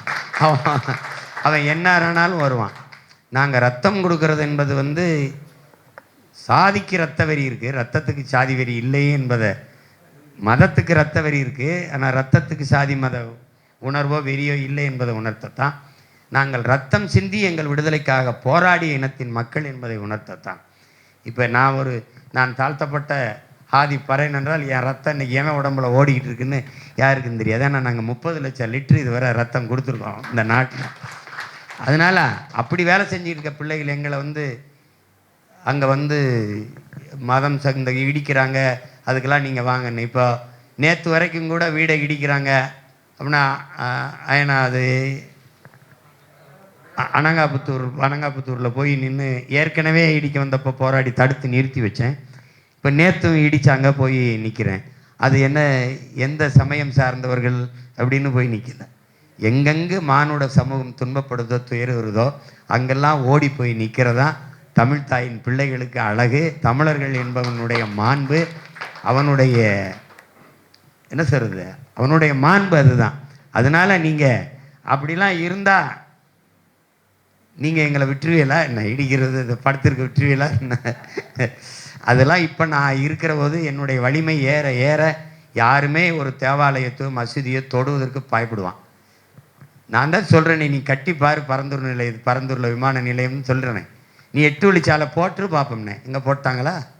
பேனா சிலையை வச்சிரு பார்ப்போம்னே, எங்கே வச்சுட்டாங்களா? அதெல்லாம் அது அன்னைக்கு மாசேத்துங்க சொல்கிறான், மக்களுக்கென்று படை என்ற ஒன்று இல்லை என்றால் மக்களுக்கென்று ஒன்றும் இல்லை என்று. இன்னைக்கு என் மக்களுக்கென்று ஒரு படை இருக்கு, நாம் தமிழர் என்கிற அரசியல் புரட்சி படை. இதுக்கு தேர்தல் வெற்றி அதெல்லாம் 4வது பட்சம்தான். என் மண், என் மக்கள், அவருடைய நிலம் வளம், அதுதான் அவருடைய பாதுகாப்பு தான் முதல். அதுக்கப்புறம் தான் அப்புறம் கட்சி எதுக்கு தான். எப்படியாவது உள்ளே போயிடணும் சீமான். எந்த சிறைக்குள்ளையா இல்லை எதுக்குள்ள எப்படியாவது உள்ளே போயிடணுமாங்க. போய் என்ன பண்ணுறது? 4 சீட்டு உள்ளே போனால் என்ன பண்ணலாம்? மேசையை தட்டலாம், வேற என்ன பண்ணலாம்? அதனால் அந்த அச்சம் வேண்டியதில்லை. உங்கள் பிள்ளைகள் உங்களுக்கு நீங்கள் நிற்கும்போது நடக்கும்போது விழுகிற நிழலாக உங்கள் கூடவே வருவோம். அந்த அச்சம் உங்களுக்கு தேவையில்லை. இதெல்லாம் நீங்களாக கேட்க நினைச்ச கேள்வியா தெரியுதே. அதாவது யாரு கேட்டு கேட்குற மாதிரி தெரியல. இது நிறைய எழுதி கொடுத்துருக்காங்க, அதெல்லாம் வாட்சி நான் சுருக்கி உங்களுக்கு சொல்லிக்கிட்டு இருக்கிறேன். சரி கேளுங்க. அடுத்தபடியாக நம்முடைய கிறிஸ்தவர்கள் இன்றைக்கு திமுக அல்லது மற்ற கட்சியிலே அதிகமானவர்கள் பங்கேற்கிறார்கள், அவர்களுக்கான பிரதிநிதித்துவம் கொடுத்திருக்கிறார்கள் என்று சொல்லி ஒரு செய்தியை அவர்கள் திரும்ப திரும்ப சொல்லி கொண்டிருக்கிறார்கள். ஆனால் உங்களை போன்றவர்கள் நிறைய பிரதிநிதித்துவம் கொடுத்து கொண்டிருக்கிறீர்கள் என்கிற செய்தியை நாங்கள் சொல்லி கொண்டிருக்கிறோம். அது ஏற்கனவே கிறிஸ்தவர்களுக்கு இத்தனை விழுக்காடு கொடுப்பாங்களா அப்படின்னு நீங்கள் கடந்த காலத்தில் 16 இருந்து நாங்கள் தேர்தலில் நிற்கிறோம். நீங்கள் கவனித்து பாருங்கள், திமுக எவ்வளோ கொடுத்துருக்கு கிறிஸ்தவ பெருமக்கள் இஸ்லாமிய பெருமக்களுக்கு என்று. அதில் தெரிஞ்சிடும் யார் முக்கியத்துவம் கொடுக்கறது இல்லை வேண்டாம், யார் முக்கியத்துவம் கொடுக்கறது, யார் அதிக வாய்ப்பை தருகிறது என்று உங்களுக்கே தெரிஞ்சிடும். அதை எடுத்து போட்டாலே தெரிஞ்சு இம்முறை நான் 6 மாதத்தில் தேர்தல் வரப்போதில் 26 அதில் திமுக எத்தனை இடத்துல போட்டிடுது, மற்ற கட்சிகள் எத்தனை இடத்துல போட்டிடுது, அதில் கிறிஸ்தவ இஸ்லாமிய பெருமக்களுக்கு அவங்க கொடுத்த பிரதிநிதித்துவம் என்ன, நாம் தமிழர் கட்சி கொடுக்குற எண்ணிக்கை என்னங்கிறத நீங்கள் பார்த்தீங்கன்னா தெரிஞ்சிட போகுது.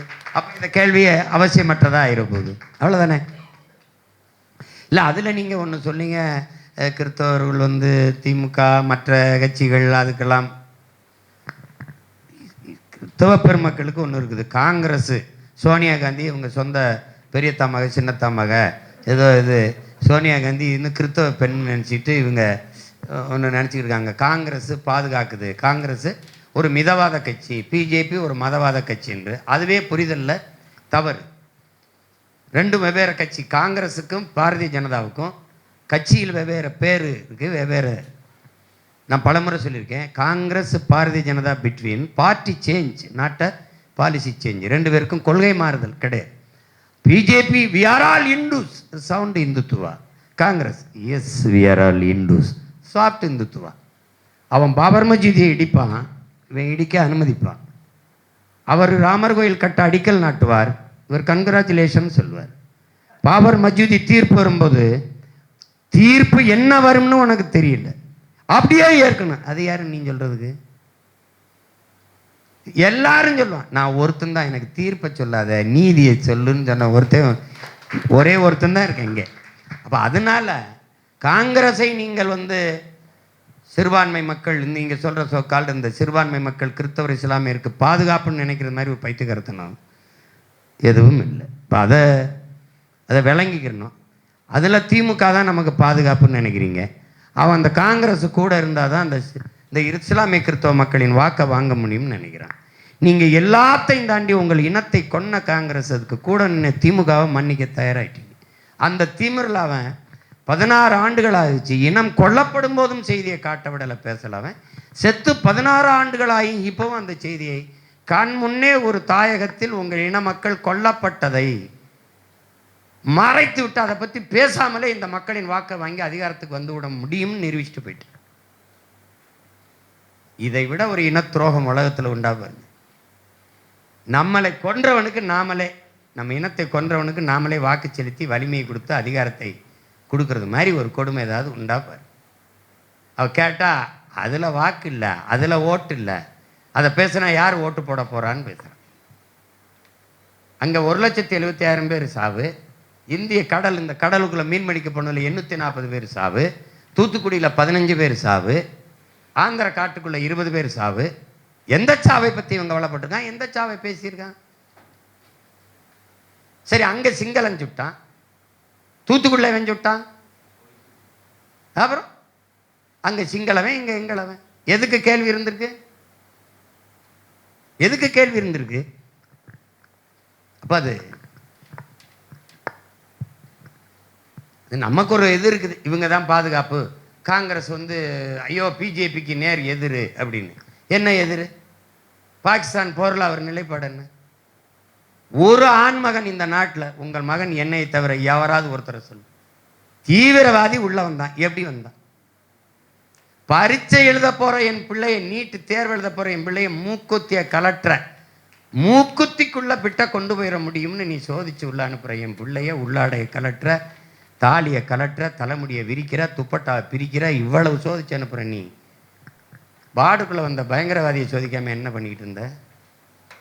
சொந்த நாட்டு மக்களை நம்பாமத்தானே நீ ஆதார் வாங்கின, கண்ணின் கருவெளி எடுத்த, கைரேகை பதிவு செய்த, எல்லாமே ஆதார் தானே. விண்ணூர்தி நிலையத்துக்கு போகும்போது ஆதார் கேட்குற, இடவார கலட்ட சொல்ற, காலனியை கலட்ட சொல்ற, கடிகாரத்தை கலட்ட சொல்ற, எல்லாத்தையும் கலட்ட சொல்லி பல முறை சோதிச்சு அனுப்புற. நீ தீவிரவாதி உள்ள வரும்போது என்ன பண்ணிட்டு இருந்த? சரி, ஒரு முறை புல்வாமாவில் வந்துட்டான், தெரியாம விட்டுட்ட. சரி, வந்தவன் தெரியாம விட்ட, திருப்பி தாக்கிட்டு போகும்போது அவனை தடுத்து தாக்காம என்ன பண்ண?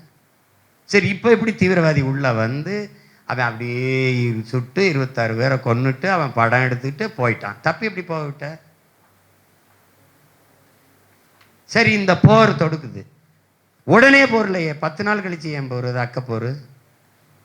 இதை பற்றிய காங்கிரஸ் கட்சியின் நிலைப்பாடு என்ன? சரி, தமிழ் மொழி மீட்சியில், தமிழில் வழக்காடு உரிமையில், காவிரி நதிநீர் உரிமையில், கச்சத்தீவு மீட்பில், இந்த அணு உலை, இந்த ஸ்டெர்லைட்டு, இந்த நச்சு ஆலைகள், மீத்தேன் ஈத்தேன் எடுக்கிற இந்த நச்சு இந்த நில வளத்தை கெடுக்கிற இதுகள் எல்லாம் காங்கிரஸின் நிலைப்பாடு என்ன? நீங்க சொல்ற சிஐஏ, என்ஆர்சி, என்ஐஏ, ஜிஎஸ்டி இதெல்லாம் கொண்டு வந்தது யாரு? நீட் இதெல்லாம் கொண்டு வந்தது யாரு? காங்கிரஸ். கூட இருந்தது யாரு? திமுக. அப்புறம் இப்போ நீ வந்து அப்படின்ற இந்தியாவிலேயே தென் மாநிலங்களில் என்ஐஏ சிறப்பு தேசிய புலனாய்வு முகமைக்கு வந்து அலுவலகம் போட்டு கொடுத்தது இந்தியாவிலே தென் மாநிலத்தில் ஒரே ஒரு மாநிலம் தான், தமிழ்நாடு தான். ஸ்டாலின் அரசு தான். என் வீட்டுக்கு அதுக்கு என்ன ரைடு விட்ட? என் வீட்டுக்கு விட்டா நாட்டில் தீவிரவாதியை உள்ள விட்ட? என்ன உன் கணக்கு என்ன? என்ன எப்படி இருக்கு பாருங்க. நான் எங்கள் அம்மாவோட ஃபோனில் பேசுறது ஒட்டு கேட்கலடா டேய். நான் உங்க கூட பேசினா கூட கேட்கும். தீவிரவாதி ஒருத்தன்ட்டே பேசாமல் வந்து சுட்டு போயிட்டானா? அதெல்லாம் பதிவு பண்ணாமல் என்ன பண்ணிட்டு இருந்த? எத்தனை கேள்வி இருக்கு பாருங்க. இதை கேட்டிருக்க வேண்டியது ராகுல் காந்தி தானே? ஏன் கேட்கல? இந்தியாவிலேயே பாகிஸ்தான் மீது இந்தியா தொடுத்த போரை ஆதரித்து பேரணி நடத்தின முதல் மகன் ஐயா ஸ்டாலின். அதுக்கப்புறம் நடத்தினது டெல்லி முதல்வர் ஒரு அம்மையார், அது பிஜேபி முதல்வர், இங்கே திராவிட முதல்வர் 2.0 முதல்வர். பாஜகவோட கூட்டணி வச்சிருக்கிற சந்திரபாபு நாயுடு நடத்தாத பேரணியை பாஜகவோட கூட்டணி வச்சிருக்கிற நிதிஷ்குமார் பீகாரில் நடத்தாத பேரணியை ஐயா ஸ்டாலின் ஏன் நடத்தினாரு? யார் பதில் சொல்வா? நான் கேட்கறதுக்கு பதில் சொல்லுங்க. பாகிஸ்தான் மீது இந்தியா தொடுத்த போரை நியாயப்படுத்தி பேச 7 பேர் கொண்ட குழு அமைக்கும், பாராளுமன்ற உறுப்பினர்களை வச்சு. அதில் ஏடிஎம்கேயோட பாரதிய ஜனதா கூட்டணி வச்சிருக்கு. கூட்டணி வச்சிருக்க அந்த கட்சியில் 2 பாராளுமன்ற உறுப்பினர்கள், ஒன்று ஐயா தம்பிதுரை, இன்னொன்று சி.வி. சண்முகம்ங்கிற ஐயா. அந்த 2 பேருக்கும் வழங்காத வாய்ப்பை அம்மையார் கனிமொழிக்கு ஏன் வணங்கினார் ஐயா மோடி? உங்ககிட்ட பதில் இருக்கா? பாகிஸ்தான் மீது இந்தியா தொடுத்த போரை உலக நாடுகளில் சென்று நியாயப்படுத்தி பேசணுங்கிறாங்க. நமக்கு ஒரு கேள்வி, பாதுகாப்பு கருதி நாம் பாகிஸ்தான் மீது போர் தொடுத்தோம், அது எந்த நாட்டில் போய் நியாயப்படுத்தணும்? தேவையில்லை. சரி, பாகிஸ்தான் மீது இந்தியா தொடுத்த போரை நியாயப்படுத்தி பேச போகிற பெருமக்கள் குஜராத் கலவரத்தையும் மணிப்பூர் கலவரத்தையும் பேசுவாங்களா? அதையும் நியாயப்படுத்தி பேசுவாங்களா? அங்கே வெறும் 26 பேர் தான் செத்துருக்கான். மணிப்பூர்லேயும் குஜராத்லேயும் எத்தனை பேர் செத்தான்னு தெரியுமில்ல? அதை என்ன பண்ணுவீங்க? நீங்கள் குஜராத் கலவரத்தையே நியாயப்படுத்தி பேசுன நீங்கள் இதையெல்லாம் நீங்கள் கேள்வி கேட்க மாட்டீங்க. அவங்க சொல்கிறாங்கன்னு பிஜேபி பி டீம், நாம் தமிழர்னு வந்துடுவீங்க. நான் தான் பி டீம்னு ஒத்துக்கிறேனே, நான் பிஜேபின்னு பி டீம் தான். அப்போ ஏ டீம் யாரு? அதான் திமுக. நான் ஏன் பி டீம் ஆனேன்? அப்போ சொல்லுங்க, ஏ டீம் ஒருத்தர் இருக்கான்லப்ப, அவன் யாரு? நாங்கள் பி டீம்னா ஏ டீம் யாரு? இப்போ அதான் திமுக. பிஜேபி 100 விழுக்காடு இந்து, எங்க கட்சியில 90 விழுக்காடு இந்துக்கள் தான். நான் சொன்னா அவர் சொன்னார். எத்தனை முறை சொல்லியிருக்காரு, எங்க ஆட்சியில இந்துக்களுக்கு அவ்வளவு பண்ணியிருக்கோம். நான் வேலை தூக்குனா வெந்து கொதிச்ச நீங்க, அவர் முருகன் மாநாடு போடும்போது என் மூக்க பிடிச்சிட்டு இருந்தீங்க, ஏன் பேசாம இருந்தீங்க? ஏதாவது ஒன்று சொல்லுங்க. அப்ப உங்களுக்கு நோக்கம் வந்து சீமான் வளர்ந்துடக்கூடாது, தமிழ்ங்கிறான், தமிழர் தேசியம்ங்கிறான், ஏதோ இதுன்றான், அதுதானே. அது இயற்கையாக என் மேலே ஒரு வெறுப்பு இருக்குது. இவனெல்லாம் ஒரு தலைவனா, இவனெல்லாம் வர்றதா? எப்படி ஒரு தடவை பாண்டைகிட்ட பேசிட்டுக்குது, லீக்வானியை போட்டு ஒரு 1/2 மணி நேரம் போட்டாங்க. அந்த அவர் சொல்கிற அந்த தன்னலமற்ற சர்வாதிகார ஆட்சி முறையை தானே நான் சொல்கிறேன். நீங்கள் என்னையை திட்டுறீங்க, அவரை போட்டுறீங்களேன்னு. அதில் என்ன பிரச்சனை பாண்டேன்னு கேட்டேன். அண்ணே சொல்கிறது நீங்கிறதானே பிரச்சனைன்ட்டான். உண்மையிலே சொன்னாப்புல இந்த இருக்கு, நான் தம்பியை வச்சுக்கிட்டே சொன்னேன், அவரை வச்சுக்கிட்டே பேசினேன். இப்போ நானே ஒரு கருப்பா இல்லாமல் வெள்ளையா இப்படி இல்லாமல் கொஞ்சம் இதாக இருந்தேன்னு வச்சுக்கிறேங்க.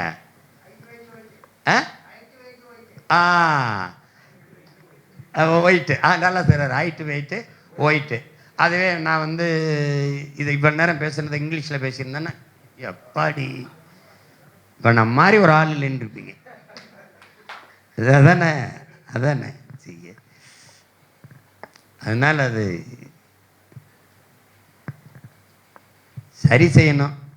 நான் இனிமேல் வந்து மக்களை நம்பி போயில நேரடியாக இறைமகன் இயேசுக்கிட்டே பேசுகிறது, அல்லாட்டே வேண்டிடுறதுன்னு முடிவு பண்ணிட்டேன். நான் இவங்களோட பேசி பயனில்லைன்னா 15 ஆண்டுகளாக ரொம்ப பாடுபட்டேன். இதை பாருங்க, நீங்க தான் அவர் சொன்னாரு, இறைமகன் சொல்றாரு, அநீதிக்கு எதிரான புரட்சி தீயை பற்ற வைக்கவே நான் இந்த பூமிக்கு வந்தேன்னு. நீங்க பற்ற வச்சு விட்டுட்டு போனீங்க. அந்த புரட்சி தீயை நான் மறுபடியும் அணைய விடாம கொண்டு போகணும்னு பார்க்குறேன். நம்ம ஆளுக்கு தான் தண்ணி ஊற்றி அணைக்கிறாங்க. நீங்க பாருங்க, தயவு செய்து பாருங்க அப்படின்னு அவர் நபிகளார்கிட்ட போய் கேட்குறாங்க, தீமையை எப்படி ஒழிப்பீர்கள் நபிகளாருன்னு. நான் நன்மையை வச்சு தான் ஒழிப்பேன்றாப்புல. அதே தான் இறைமகன் இயேசுன்னு சொல்றாரு. தீமைக்கு எப்படா தீமை சரியாகும், அதுக்கு ஒரு நன்மையை வச்சு தான் ஒழிக்கணுன்றாரு. ஆனால் இங்கே அப்படி இல்லை. நெருப்பை வச்சு அணைக்க முடியாது, அதான் தண்ணீரை வச்சு தான் அணைக்க முடியும். அந்த தண்ணீர் யார்கிட்ட இருக்குன்னு, தண்ணீர் எங்ககிட்டல, ஆனால் எங்கள் இனஞ்செத்த வழியில் கண்ணீராவது இருக்குது. அதை விட்டாவது நாங்கள் அணைப்போம். அதையும் நீங்கள் அனுமதிக்கிறது இல்லை. அப்போ லெலின் சொன்னது தான், இந்த புரட்சிங்கிறிய லெலின், அது எப்போது வரும் லெலின் அப்படின்னு. இதுவரை வாழ்ந்தது போல இனி எப்போதும் வாழ முடியாது என்கிற நிலைமை உருவாகுமானால் மக்கள் தாங்களே கிளர்ச்சி செய்து போராடுவார்கள்ங்கிறாவில். அது இலங்கையில் நடந்துச்சு. ஒரு ஆப்பிள் 1000 ரூபாய்னவன தெருவுக்கு வந்துட்டான். ராஜபக்ச வீட்டுக்கு முன்னாடி 5 விலை உயர்ந்த மகிழ் உந்துகள் கார்கள். மக்கள் அவன் வீட்டை, அதிபர் வீட்டை முற்றுகிடும் போது அவன் அந்த காரை எடுத்துக்கிட்டு ஓடலை, காரை தீ வச்சு கொளுத்திட்டான். அப்படின்னா அவனுக்கு வேண்டியது கார் இல்லை, நீரும் சோறும் என்பதை உலகம் உணர மறுத்துருச்சு. பங்களாதேஷில் பொருளாதார நெருக்கடி, வீழ்ச்சி, விலைவாசி உயர்வு சகிக்க முடியல, கலவரம். பங்களாதேஷை உருவாக்கி அதன் தந்தை முஜிபுர் ரஹ்மானின் சிலையை ஒருவன் ஏறி சிலையா நின்ன தலையை 2ஆ வெட்டிட்டான். நாட்டை உருவாக்கின தந்தையே துண்டா விழுந்துட்டான். அந்த நேரத்தில் அந்த புரட்சிக்கு தலைமையேற்க ஒருத்தன் இல்லை. இந்த நிலத்தில் அந்த புரட்சி விரைவில் வரும். தலைமையேற்க உங்க மகன். அப்படியே காத்தே இருப்பேன். இது அற்ப பதர்கள். ரஷ்ய அதிபர் ஸ்டாலின் சொல்றார், ஜோசப் ஸ்டாலின், இந்த ஸ்டாலின் இல்லை, நீங்க குழப்பிக்கிற கூடாது. சொல்றாரு, என்ன சொல்றாரு, வரலாற்றில் வெல்ல முடியாத படை என்ற ஒன்றை இருந்ததாக செய்தியிலடாங்கிறான். இந்த படை வரலாற்றை தோற்கடிக்கவே முடியலடா, அப்படி ஒரு படை இருந்ததுன்னு. அப்படின்னா இந்த திராவிட படை, சொறி சிறங்கு படையெல்லாம் நமக்கு ஏமாத்துறோம். அது ஒன்றும் கிடையாது. இப்பவும் சொல்றேன், இந்த தேர்தலில் மறுபடி இன்னைக்கும் சொல்றேன், என்னுடைய ஆட்டத்தை எவராலும் கட்டுப்படுத்த முடியாது. ஏன்னா நான் எடுத்து வைக்கிற அரசியலில் யாருக்கும் பதில் இருக்காது. ஓ இப்படி சொல்றான்டா இவன் அப்படின்னு நீங்க கவனிப்பீங்க. ஏன்னா முன்னைக்கு ஐயா சொல்ற மாதிரி தவிர்க்க முடியாது அப்படின்னு அவங்களும் கூடுமானவரை தவிர்த்து தான் பார்க்குறாங்க. இப்போ உதாரணத்துக்கு ஒன்று சொல்கிறேன். சாதிவாரி கணக்கெடுப்பு, சமூக நீதி, பஞ்சமர் நில மீட்புக்கு ஒரு பேரணி நடத்தி பொதுக்கூட்டம் போட்டேன். உங்களுக்கு புரியுதுன்னு நினைக்கிறேன். விஜயலட்சுமி இங்கே என்னை பற்றி பேசினா, காலையில் இப்படி சொல்லியிருக்காங்களே, அப்படி சொல்லியிருக்காங்களே, இப்படி சொல்லியிருக்காங்கன்னு சுற்றி என் மேலே அவதூறு பரப்புனா எனக்கு எதிராக வந்தால் தேடி வர்றவன் ஒரு ஊடகம் கூட ஏன் இந்த போராட்டம், எதுக்கு இந்த பேரணின்னு கேட்க வரல. கவனிச்சுக்கணும். நீங்கள் துணை முதல்வராக தம்பி உதயநிதி ஸ்டாலின் வந்த பிறகு அவர் வந்திருக்காரே உதயநிதி ஸ்டாலின், நீங்கள் அதை பற்றி என்ன ஒருத்தனும் கேட்கல. நீங்கள் புரியுதா? இப்போ யார் சொல்லி இயங்குதுன்னு பாருங்க. மே 18 என் இனம் அழிக்கப்பட்ட நாள் தமிழனின் வாக்கை வாங்கி வலிமை பெற்று அதிகாரத்துக்கு வந்த இந்த கட்சி ஆட்சிகள் அதை சுத்தமாக மறந்துட்டு போகுது. அந்த கூட்டத்தை நடத்துகிறோம். ₹1 காசு கொடுக்காம லட்சக்கணக்கான பிள்ளைகள் கூடுறாங்க. அந்த மே 18 சுவரொட்டி ஒட்டப்பட்டிருக்கு, சுவரெழுத்து எழுதப்பட்டிருக்கு. எல்லா பகுதிகள்லையும் இந்த செய்தியாக போய்கிட்டு இருக்கு, வலைவலிகள் எல்லாம். ஒருத்தர் கூட இந்த கூட்டங்க எதுக்கு அப்படி கேட்கல. இப்போ உங்களுக்கு புரியுதுன்னு நினைக்கிறேன். அவன் என்னை தவிர்ப்பான், ஆனால் நான் முன்வைக்கிற அரசியல் அவனால் தவிர்க்கவே முடியாது. நான் காலத்தின் மகன். கட்சி ஆரம்பிச்சு வரலாற்றின் பிள்ளை. நான் கட்சி ஆரம்பிச்சு நான் படம் எடுத்து பஞ்சம் பிழைக்க பரமக்குள்ளிருந்து வண்டி ஏறி வந்தவன். காலம் இந்த கடமை எனக்கு கையளிச்சிருச்சு. என்னை தள்ளி விட்டது என் தலைவன். இதை போ அப்படின்னு. நான் அங்கே போய் என்ன செய்யறதுன்னு கேட்டேன். நீங்கள் போய் இறங்குங்க, உங்களுக்கு என்ன செய்யறதுன்னு தெரிய வந்துடும், செய்யுங்கன்னாரு. தெரிய வந்துருச்சு, செஞ்சுக்கிட்டு இருக்கேன். உங்களுக்கு புரியுதுன்னு நினைக்கிறேன். பெரியாரை நீ ரொம்ப பேசிகிட்டு இருந்திய, திடீர்னு ஏன் எழுத்தான்னு. அதை ரொம்ப பேசினேன். அப்புறம்தான் ஒரு தெளிவு வருது. முதல் எதிரி நம்ம இனத்தின் வரலாற்று பகைவனை வரதாண்டா, அவரை ஒழிச்சிடணும்டான்னு முடிவு எடுத்தான். இப்போ கால் வரைக்கும் தான் அடக்கம் பண்ணியிருக்கேன். இன்னும் முழு உடல் இன்னும் கொஞ்சம் இருக்கு. இப்போ மீதி காலத்தில் வச்சு மொத்தமாக முடிச்சு. இப்போ பாருங்க, நீங்கள் இந்த எப்படியாவது இந்த கட்சியோட சேர்ந்து திமுக ஆட்சியை வீழ்த்து. இந்த தற்காலிக வீழ்ச்சி, இந்த ஆளை மாற்றி விடுறது, ஆட்சியை மாற்றி விடுறது இல்லை, சித்தாந்தத்தையே தரமட்டமாக தகர்த்து மூடணும்னு நினைக்கிறேன் நான்.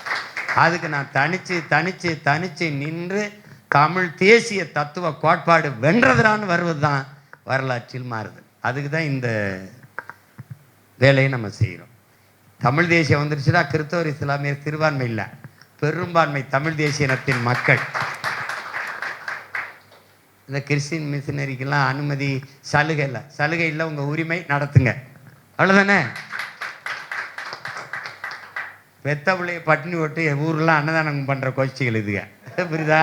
எனக்கு ஓட்டு போட மாட்டான், அது வந்த மனவங்களாம் ஓட்ட போட்டு சீமா. ஏன்னா இப்போமே எங்கள் ஊரில் பண்ண சீமாண்ணா இந்த நம்ம ஊரில் கபடி விளையாண்டுட்டு இருந்தா அந்த பயிலாப்பா ஏன் அந்த காலேஜில் படிச்சுட்டு இருக்கும்போது அவனா இன்னும் அப்படி தான். அதுதான் நம்ம முன்னோர்கள் உள்ளூர் மாடு விலை போகாதுன்ட்டான்ல. இவனுக்கு வேற ஊர்ல இருந்து வரணும், இல்லை குறைஞ்சபட்சம் சினிமாவிலையாவது ஒரு 50-100 படம் நடித்து ரசி அப்படியாவது வரணும். அப்போ தான் எதை பேசினாலும் சினிமாவில் வசனமாக பேசுங்கிறான், நேரடியாக பேசாதேங்கிறான். அது மாறணும். அதுக்கு இறைமகன் இயேசு தான் அருள் புரியணும். வேற ஒரு முறை நீங்கள் பேசுகிற போது சாத்தானின் பிள்ளை என்று சொல்லி நீங்கள் பேசினீர்கள். அது என்ன பின்புலத்தில் பேசினீர்கள் என்பதை குறித்து நீங்கள் விளக்கமும் சொன்னீர்கள்.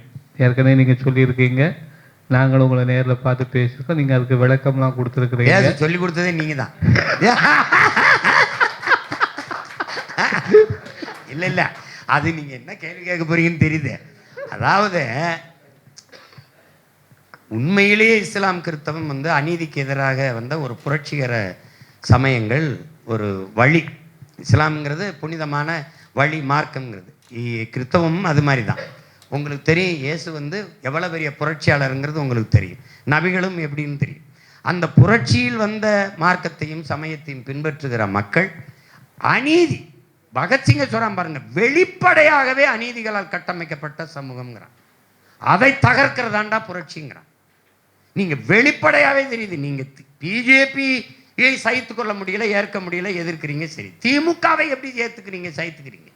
அதனுடைய கணக்கில்லாத ஊழல், அதனுடைய முறைகேடு, சாராயம் விற்கிறத நீங்க தெருவுக்கு தெரு டாஸ்மார்க் திறக்கிறத கிறிஸ்தவ இஸ்லாமிய மக்கள் ஆதரிக்கிறாங்களா? குடிக்க வச்சு பல லட்சக்கணக்கான பெண்களின் தாலி அறுத்து குடும்பத்தை சீரழிக்கிறதை ஏற்கிறாங்களா? கல்வி மருத்துவத்தை வியாபார பொருளாக்கி நிறுத்தினதை ஏற்கிறார்களா? இல்லை குடிநீர், உலக உயிர்களின் உயிர் தேவை நீரை விற்பனைக்கு கொண்டு வந்துட்ட இந்த ஆட்சி முறைகளை ஏற்கிறாங்களா? அப்போ எல்லா தொட்டனுக்கெல்லாம் லஞ்சம், ஊழல், பணம், இந்த மாதிரி அடக்குமுறை, கற்பழிப்பு, பாலியல் வன்கொடுமை, அந்த கொலை, இதையெல்லாம் சகித்துக்கிறாங்களா? எப்படி? எல்லாத்தையும் விடுங்க, சரி செஞ்சிடலாம். ஒரு நேர்மையாளன் வந்தால் சரி செஞ்சிடலாம், ஊழல் லஞ்சத்தை ஒழிக்கலாம், மரத்தை நட்டு வச்சு வளர்க்கலாம், நீரை தேக்கி வச்சுட்டு செத்து போகலாம், நீர்நிலைகளை பெருக்கலாம், சாலைகளை சரியா போடலாம், தடையற்ற மின்சாரத்தை கொண்டு வரலாம். ஆனால் எவரால் உருவாக்க முடியும் மலையை, மணலை? யாரை கட்டள்ளி வித்தாய்? மழை இல்லாத நிலம் பாலைவனமாகி விடுங்கிற அடிப்படை அறிவு உங்களுக்கு இல்லாத போனது ஏன்? மழை இல்லை என்றால் மழை பொழிவு பெற முடியாது என்பது ஒரு நாட்டின் எதிர்காலம் என்பது என்ன? அந்த நாட்டின் வகுப்பறையில் தீர்மானிக்கப்படுதுங்கிறான். இங்க வகுப்பறையா இருக்கா, வர்த்தகரையா இருக்கா? ஒரு நாட்டின் நலன் என்பது அந்த நாட்டின் ஒவ்வொரு வீட்டின் சமையலறையில் தீர்மானிக்கப்படுதுங்கிறான். ஏன்னா உணவு தான் மருந்து. ஒரு நாட்டின் வளம் என்பது அந்த நாட்டின் நிலத்தின் வளத்தை பொறுத்தது.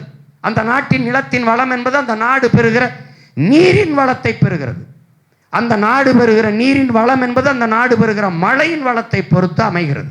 அந்த நாடு பெறுகிற மழையின் வளம் என்பதே அந்த நாடு பெற்றிருக்கிற மலைகளின் வளத்தை பொறுத்து அமைகிறது. இதானே? நீ மலையவே மணலாக்கி நொறுக்கி விற்கிற. தாயின் மாறை அறுத்து கறி சமைச்சு சாப்பிட எவனாவது விரும்புவானா? அப்ப பூமி தாயின் மலை மார்பை எப்படி காசாக்குன நீ? எந்த ஜபத்துல, எந்த தொழுகையில, எந்த மந்திரத்துல எப்படி நீ உருவாக்குவ? அரையங்கள மலையை வளர்க்க முடியுமா? இறைமகன் இயேசு மலை பிரசங்கம் பண்ணார். முருகன் இருந்த இடம், மலை கொண்டிருக்கும் இடமெல்லாம் குடியிருந்தார். ஹீரா மலையில் தான் நபிகள் நாயகம் இறையருள் பெற்றார். அப்புறம் அந்த மலையை நொறுக்க நீ எப்படி அனுமதிக்கிற? கன்னியாகுமரியில தான் அதிகம் எல்லாம் என்ன கணக்கில்லா ஆயர்கள் எல்லாம் இருக்கிறீங்க, எல்லா அறுத்து குருமார்கள்லாம் இருக்கிறீங்க. என் தாயின் மாற அறுத்து கொண்டு போறான். ஒரு கேள்விதானே, ஒரே கேள்விதானே. மேற்கு தொடர்ச்சி மலையின் தொடக்கம் எங்கே? கேரளா. விழிங்கம் துறைமுகம் இருக்கு அவனுக்கு. கேரளாவில் கட்டுமானங்கள் தனியார் அரசு கட்டுமானங்கள் யாருக்கு? அவனுக்கு. கேரளாவில் மலை இருக்கும்போது அவன் மலையை நொறுக்கி எம்சாண்டு, ஆறு இருக்கும்போது ஆத்து மணலை அள்ளி அவன் ஏன் விற்கல? அவன் ஏன் பயன்படுத்தல? அவன் ஏன் மலையை நொறுக்கி எம்சாண்டாக்கல, மலை மணலாக்கல? அவன் அடுத்த மாநிலத்தில் வந்து கன்னியாகுமரியில் என்னுடைய மேற்கு தொடர்ச்சி மலையை வெட்டி கற்களையும் மணலையும் கொண்டு போக தேவை என்ன? அவன் மலையை பாதுகாப்பாக வைத்து என் மலையை அறுக்க காரணம் என்ன? என் மலையை அறுக்க இவர்கள் எப்படி அனுமதி கொடுத்தார்கள்? ஏன்னா அவனுக்கு பெத்தவன் அப்பன், எனக்கு 50 ஆண்டுகளா மத்தவனே அப்பன். இவனுக்கு நிலமும் அல்ல, இவன் மலையும் அல்ல, இவனை பத்தி கவலையும் இல்லை. அங்க ஒரு அமைச்சர் இருக்கிறார், மனோ தங்கராஜ். அவர் சொல்றார், இந்த கற்களை மணலை அள்ளிக்கொண்டு போகும்போது நிறைய விபத்துகள் உருவாகிறது, அதனால் சாலையை கொஞ்சம் அகலப்படுத்தி போட்டு தர வேண்டும் என்கிறார். இந்த கத்தியை வச்சு குத்துறதுக்கு 10 குத்து குத்த வேண்டி இருக்கு, வேற கொல்றதுக்கு பெரிய கத்தியா கொடுத்துட்டீங்கன்னா ஒரே குத்தா குத்திடுவோம்ன்ற. எப்படி இருக்கு பாருங்க. அப்ப இது எது? நீங்க எதை விட்டு விட்டு போக போறீர்கள்?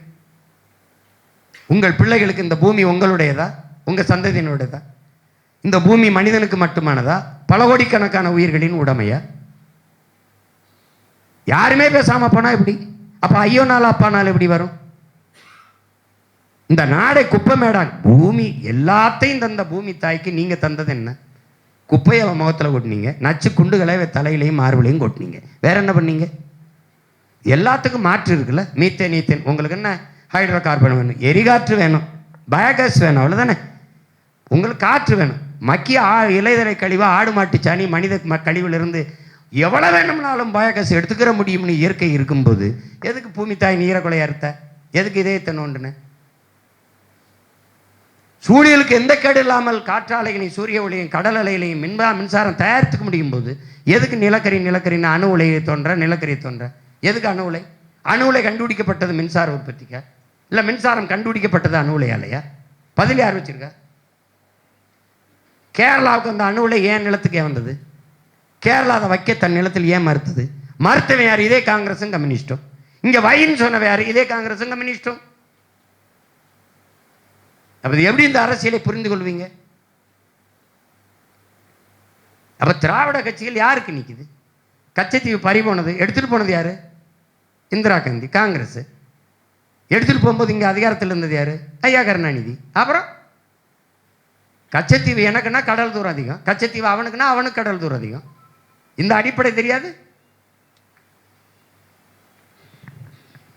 காவிரியில் நதிநீர் தரமாட்டான், முல்லை பெரியாற்றில் நதிநீர் தரமாட்டான். ஆனா என்னுடைய பழுப்பு நிலக்கரி எல்லாம் இருக்கும், என்னுடைய மீத்தேன் எல்லாம் இருக்கும், அணு உலையில் தயாரிக்கப்படுற மின்சாரம் எல்லாம் இருக்கும். என்னுடைய வளங்கள் பொதுமை, அவரவர் வளங்கள் அவரவருக்கே. ஆனா நாங்க இந்தியனா இருந்துடணும், நீங்க கன்னடரா, மலையாளியா, தெலுங்கரா, பீகாரியா, குஜராத்தியா இருந்துருவீங்க. நாங்க தமிழர்கள்னா பாசிசம், நாங்க தமிழ் தேசம் பேசுறது பாசிசம். என் டி ராமராவ் தெலுங்கு தேசம்னு கட்சி வைக்கும் போது என்னத்தை கிழிச்சிங்க? எதுக்குடா நீங்க அவனோட எல்லாருமே கூட்டணி வச்சிங்க? தெலுங்கு தேசம் கட்சியோட இப்ப பிஜேபி கூட்டணி வச்சிருக்குல்ல. அப்ப நான் பேசுற தமிழ் தேசம் பாசிசம், செப்பரேட்டிசம்னா, தேச துரோகம்னா, அப்ப தெலுங்கு தேசம்னே கட்சி பேர் இருக்கு, அதோட என் கூட்டணி வைக்கிற? ஏன் வைக்கிற? சாபவன் தமிழன்னா சைத்துக்கலாம், என் ரத்தம் அவனுக்கு சுவைக்கும், என் மரணம் அவனுக்கு இனிக்கும், எங்கள் ஒப்பாரியும் ஓலாவும் அவனுக்கு இசை போல ருசிக்கும். எதுக்கு எனக்காக நின்றுருக்கான்? எதுக்கு நின்றுருக்கான்? இந்த திராவிடன் அவன் என் உரிமையெல்லாம் பறிச்சுட்டு போவான், இவன் என் உரிமையெல்லாம் பறி கொடுத்துட்டு என்னை பசப்பி அப்படி ஏமாத்துவான். ஒன்னா பிச்சை போடுவான். எனக்கு உலகத்துக்கு சோறு போட்ட ஒரு இனம் சோறு வடிச்ச தண்ணி 6ஆ ஓடிச்சுங்கிறான். விருந்தோம்பல்ல உலகத்துக்கு கற்றுக் கொடுத்த பேரினத்தின் மக்கள் நாங்கள். இருந்தோம்பி இல்வாழ்வதெல்லாம் விருந்தோம்பி வேளாண்மை செய்தல் பொருட்டுன்னு குரல் இருக்கு எனக்கு. வேதம் என்னுடைய தமிழ் மறை போதிக்குது. எவ்வளவு பெருமை கொண்ட ஒரு இனத்தின் மக்களை இலவச அரிசிக்கு கையேந்த வச்சவங்க இவங்க. என்ன வளர்ச்சி இருக்குது சொல்லுங்க? என்ன முன்னேற்றத்தை கண்டுட்டீங்க சொல்லுங்க? ஒரே ஒரு பண்டிகை தான் அவனுக்கு இருக்கு, தேசிய பண்டிகை பொங்கலுக்கு. அதுக்கு 1/2 கிலோ அரிசி, ஒரு சர்க்கரை, ஒரு முளை கரும்பு. இது கூட பண்ண முடியல, இது கூட ஈட்டிக்கிற முடியல அந்த மக்களால. குடும்ப தலைவிக்கு 1000 ரூபாய், குடிக்க வச்சு கொண்டு விட்டு நீ வந்து சாராயத்தை வித்துட்டு ஒரு நாடு சட்டம் ஒழுங்க பேசுதே, இது என்னன்னு பேச முடியும் சொல்லுங்க நீங்க? உலகத்தில் எங்கேயாவது கல்ல மதுன்னு சொல்லி பார்த்திருக்கீங்களா? எந்த மாநிலத்தில் கல் இல்லை? எந்த மாநிலத்தில் இல்லை? புதுச்சேரியில் இருக்கு, ஆந்திராவில் இருக்கு, கேரளாவில் இருக்கு, இந்தியாவில் எல்லா மாநிலத்திலும் இருக்கு. இந்த மாநிலத்தில் மட்டும் கல் ஏன் மதுவாச்சு? அந்த கேள்வியே நமக்கு வரல. கல் உணவின் ஒரு பகுதி, அது ஒரு மூலிகை சார், எந்த கலப்படம் இல்லாமல் இருக்கிற ஒரு மூலிகை சார். நீங்கள் எல்லா நாட்டுக்கும் ஒரு தேசிய மதுபானம் இருக்குது. ஒயின் இருக்குது, ரம் இருக்குது, ஜின் இருக்குது, ஓட்கா இருக்குது. அது மாதிரி தமிழ் தேசிய இனத்திற்கென்று இந்த மது, இந்த பனம்பால், தென்னம்பால், இது மூலிகை சார்னு நம்ம சொல்கிறோம். அந்த கல்லை நீ மது என்று ஏன் அறிவிச்ச? கல் உணவின் ஒரு பகுதின்னு இந்திய அரசியலமைப்பே சொல்லுது, அரசியல் சாசனமே சொல்லுது. அப்போ ஏன் அப்படி அவ்வையும் அதிகமானும் கல் உண்டு பேசி கொண்டிருந்தார்கள்னு சங்க இலக்கியம் இருக்குது. இப்போ எங்களுடைய வாழ்வியல் மரபிலே அது வந்திருக்குது. அதை எப்படி நீ மதுவாக்குன? ஏன் மதுவாச்சு? ஏன்னா இந்தியாவை ஆண்ட எந்த மாநில முதலமைச்சருக்கும் சாராய ஆலைகள் இல்லை. இவங்க 2 பேருக்கும் மாறி பெரிய பெரிய ஆலைகள் இருக்கிறதுனால கள்ளுக்கடையை திறந்து விட்டா அவன் 2 செம்பு 3 லிட்டர் 2 லிட்டர் குடிச்சிட்டு வீட்டுக்கு போயிடுவான்.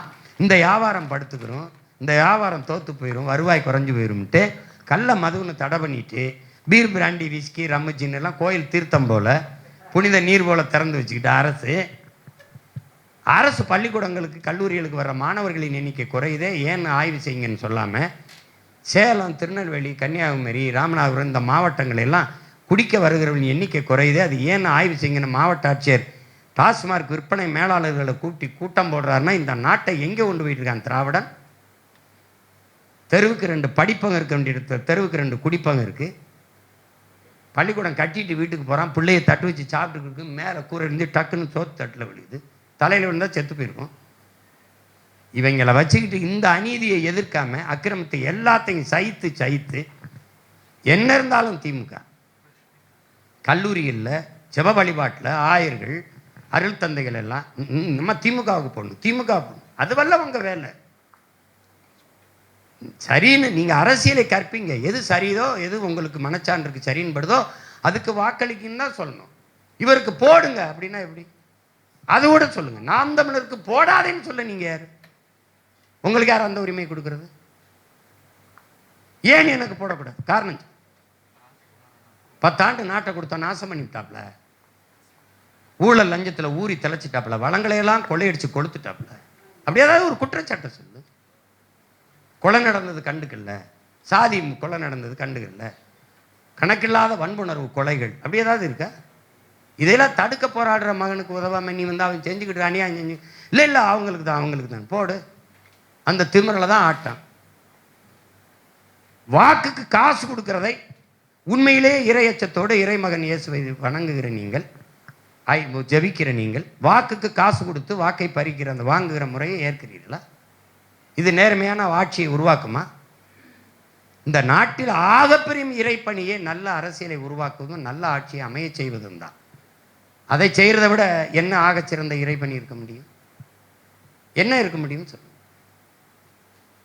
படிக்க முடியாத குழந்தைகளை படிக்க வைக்கிறீங்க, சேவை. வயது முதிர்ந்தவர்களை விட்டார்கள் பெற்றவர்கள் பிள்ளைகள், பாதுகாக்கிறீங்க, சேவை. மரக்கண்டுகளை நடுகிற சில தொண்டு நிறுவனங்கள் செய்து அது சேவைதான். ஆனால் நல்ல அரசியலையும் நல்ல ஆட்சியும் அமைய விட்டால், உருவாக்கி விட்டால் இதெல்லாம் அரசே செய்யுமே.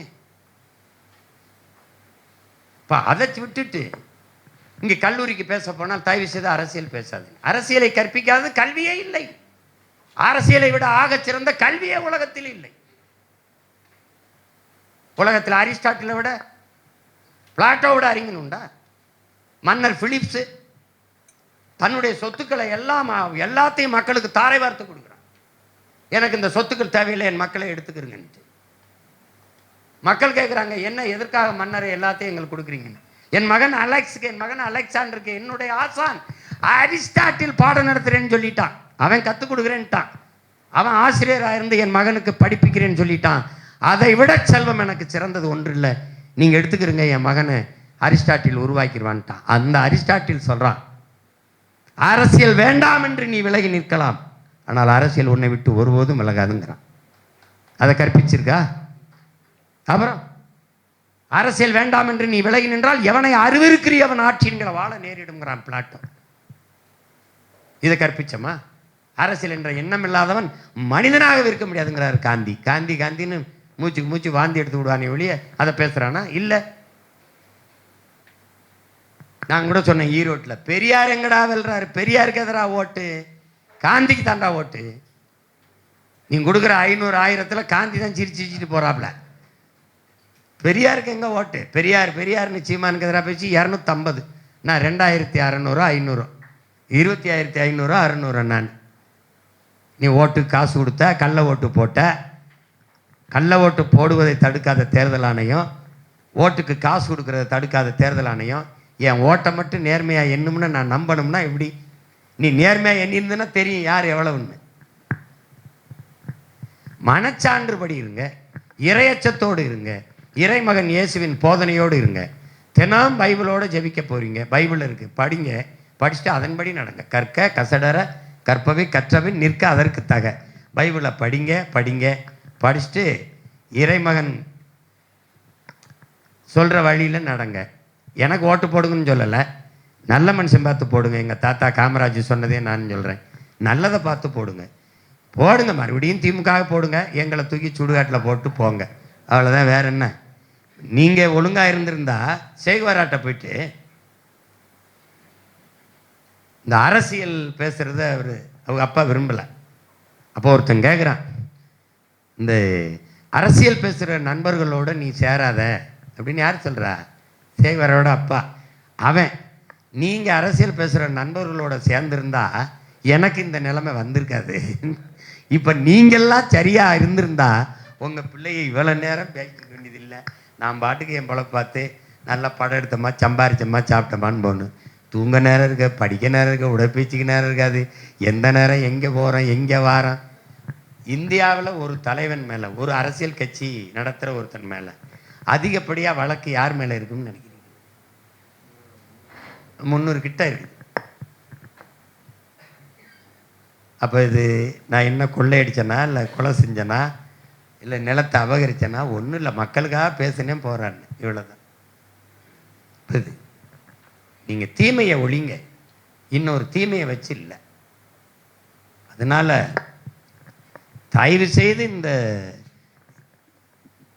என்னை கேட்டால் நீங்கள் ஓட்டு போடாமலே கூட சும்மா இருந்துருங்க.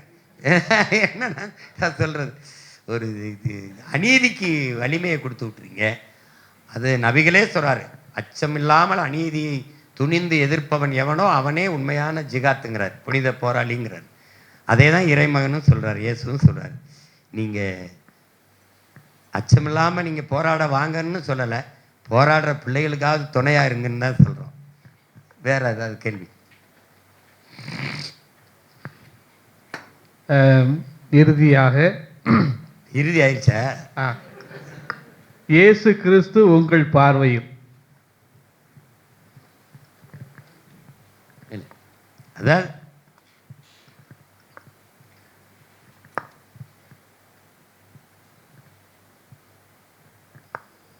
ஒரு பேரன்பின் பெருவடிவம் உங்களுக்கு தெரியும். ஆமாம், தியாகம், அதான் அதிலே வந்துடுது. அன்பில் தான் அது எல்லாமே பிறந்துடுது. நம்மளுடைய மூதாதை இன்னார் செய்தாரை ஒருத்தர் அவர் நான நன்மையும் செய்து விடுங்கிற மாதிரி உலகத்தில் ஒரே கோட்பாடு, தன்னை போல் பிறரையும் நேசிப்பாயாக அப்படிங்கிறது அந்த கோட்பாட்டில். அதுதான் ஆகச்சிறந்த ஆன்மீகம். ஆன்மீகம் என்பது உங்களுக்கு தெரியும், கருணை தான் அதன் வாசல், அன்பு தான் அதனுடைய அன்பு தான் அதன் கருணை தான் வரவேற்பறை. அதில் அந்த மாதிரி தன்னை போல் பிறரையும் நேசிப்பாயாக ஆமேன்கிற அந்த கோட்பாட்டுக்கீழே தான் எல்லாமே வருது. அப்போ இதில் அதுக்குள்ளே வந்துடுது இல்லை, மன்னித்தல், அன்பு, பரிவு, இரக்கம், கருணை எல்லாமே வந்துடுது. அதில் அப்பத்தை பிட்டு அனைவருக்கும் கொடுத்து அவருக்கு போதித்ததாவதுன்னா பகுத்துண்டு அந்த பல்லுயிர் ஓம்புதல். அப்புறம் நீங்கள் கைவிடப்பட்டவர்கள் மீது காட்டிய கருணை, அது எல்லாமே ஒரு வடிவமாக வாழ்ந்து காட்டிய மகள், ஒரு பெண்மகள். நமக்கு நீங்கள் சொல்கிற மாதிரி அப்போஸ்தலர்கள், புனிதர்கள் அதெல்லாம் நம்ம படித்தது தான். ஆனால் நம்ம பார்த்த ஒரு மகள் இருக்கா, அன்னை தெரசா. அவள் அதை விட நமக்கு ஒன்றும் சான்று ஒன்றும் தேவையில்லை. கல்கத்தா கடைவீதிகளில் போய் கையேந்தி கேட்குற போது அவர் கன்னியாஸ்திரி உடையை அணிஞ்சிருந்ததுனால காரி ஒருவர் துப்பிடுறாப்புல. அந்த எச்சில் அப்படியே கையில் மூடிக்கிட்டு, இந்த நீங்கள் இப்போது தந்தது எனக்கு போதும், ஆனால் அங்கு நிறைய பேர் பசியோடு இருக்கிறார்கள், அவர்களுக்கு ஏதாவது தாருங்கள் என்று கேட்ட உடனே அவன் வெக்கி தலை குனிஞ்சிடறான். அதை தான் அவர் சிறவங்களுக்கு புரிதுன்னு நினைக்கிறேன். அதை தான் பகைவனுக்கும் அருள்வாய் நன்னெஞ்சேன்னு பாரதி பாடினது அதிலிருந்து தான். அதை தான் நமது பாட்டனார் வள்ளுவ பெருமகனார் இன்னார் செய்தாரை ஒருத்தர் அவர் நானன்னு சொன்னதும் அதுதான். இறைமகன் இயேசு என்றால் அநீதிக்கு எதிரான ஒரு தூய புரட்சி, அப்படிதான் நான் பார்க்குறேன். தூய புரட்சி. அது எந்த வடிவத்தில் வந்தாலும் எதிர்க்கணும். நீங்களே பார்க்குறீங்க, அவ்வளவு அன்பு கொண்டவர் தேவாலயத்தில் வாசலில் வியாபாரம் பார்த்தோன்னே சவுக்கு வச்சு அடித்தாருங்கிறத நம்ம பார்க்குறோம். அப்போ அது தவறுன்னா அதை தட்டி கேட்கணுங்கிறத நம்ம அதில் கற்றுக்கிறோம். அதிலிருந்து தான் நான் பாடம் பெறுகிறேன். தவறு அது நீங்கள் செஞ்சாலும் யார் செஞ்சாலும் அது தட்டி கேட்குறேன்.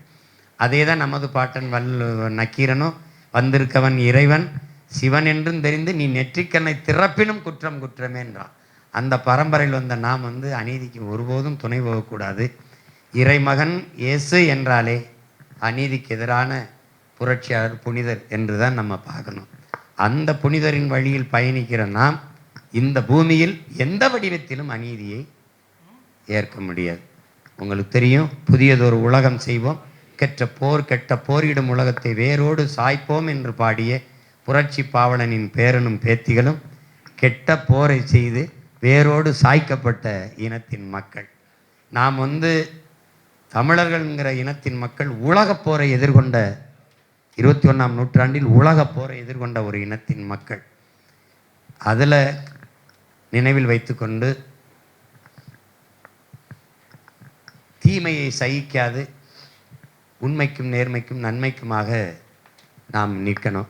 அப்படி நிற்கிற பெருமக்கள், அதற்காக அரசியல் களத்தில் நிற்கிற நீங்கள் இறைப்பணியில் நிற்கிறீர்கள், நாங்கள் இந்த அரசியல் பணியில் மக்கள் களத்தில் நிற்கிறோம். அதற்கு நீங்கள் இயன்றவரை துணை நிற்கணுங்கிறது தான் என்னுடைய அன்பான வேண்டுகோள், விருப்பம்.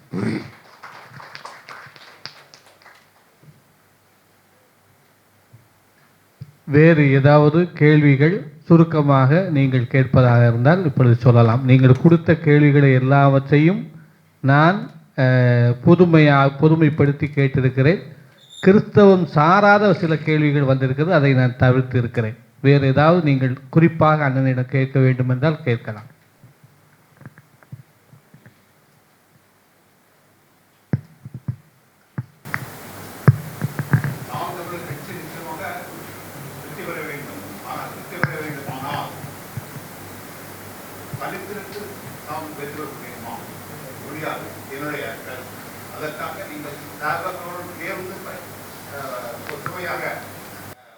ஐயா, இந்த கேள்விக்கும் இந்த கூட்டத்திற்கும் சம்பந்தம் இல்லை. உட்காருங்க. அது அரசியல் இல்லை, அது தனிச்சு நின்று வெல்ல முடியாதுன்னு நீங்கள் சொல்கிறத நான் ஏற்கலை. அது அவர் தனிச்சு நின்று வெல்ல முடியாதுன்னு சொல்லக்கூடாது. தத்துவம் இல்லாமல் தான் வெல்ல முடியாதே ஒழிய தனிச்சு நின்று வெல்ல முடியாதுன்னு ஒன்றும் இல்லைங்க. தனிச்சு நின்று அரவிந்த் கெஜ்ரிவால் வெல்ல முடியும். தனிச்சு நின்று 37 இடம் அம்மையார் ஜெயலலிதா நாடாளுமன்றத்துக்கு வெல்ல முடியும் 2014னா நம்மளால் வெல்ல முடியாதுன்னு ஏன் சொல்கிறீங்க? அப்படி ஒரு கோட்பாட்டை இவங்க அப்படியே சொல்லி இவங்க மனநிலைக்குள்ள அதை தள்ளிட்டாங்க. தனிச்சு நின்று வெல்ல முடியாதுன்னு நம்ம சொல்லவே கூடாது. நீங்கள் பார்த்துக்கிட்டே இருங்க. இறைமகன் இயேசு சாட்சியாஸ்வரன் தனிச்சு நின்று இந்த மகன் வெல்லுவேன். நீங்கள் பாருங்க, நீங்கள் பார்த்தே இருக்கீங்க.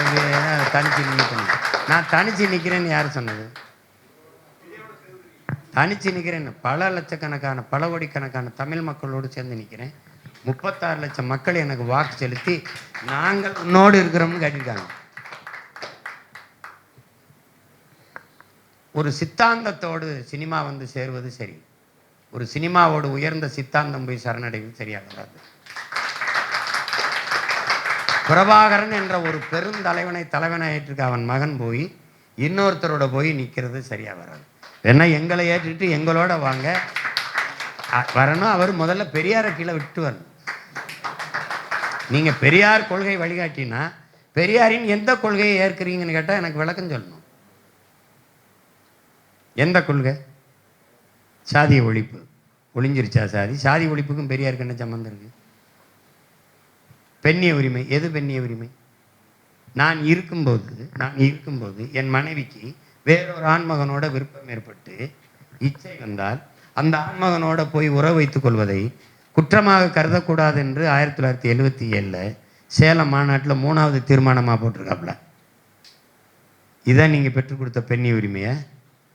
உனக்கு அந்த ஆண்மகனோட வாழ விருப்பம் இல்லைன்னா சட்டப்படி போய் மனமுறிவை பெற்று பிடித்த ஆண்மகனோடு போய் இணைந்து வாழுன்னு சொல்கிறது வேணால் சீர்திருத்தம் மாறுதல்னு சொல்லலாம்.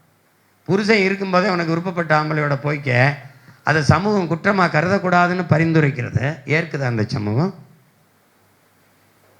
முதல்ல என் மொழியை சனியன்னு சொல்ல நீ யாரு? தமிழை சனியன்னு சொன்னவன் தான் எனக்கு சனியன், அவனை ஒழிப்பேன். அப்படி தானே நீங்கள் வரணும். ஒரு தமிழ் மகனாக தானே வரணும்.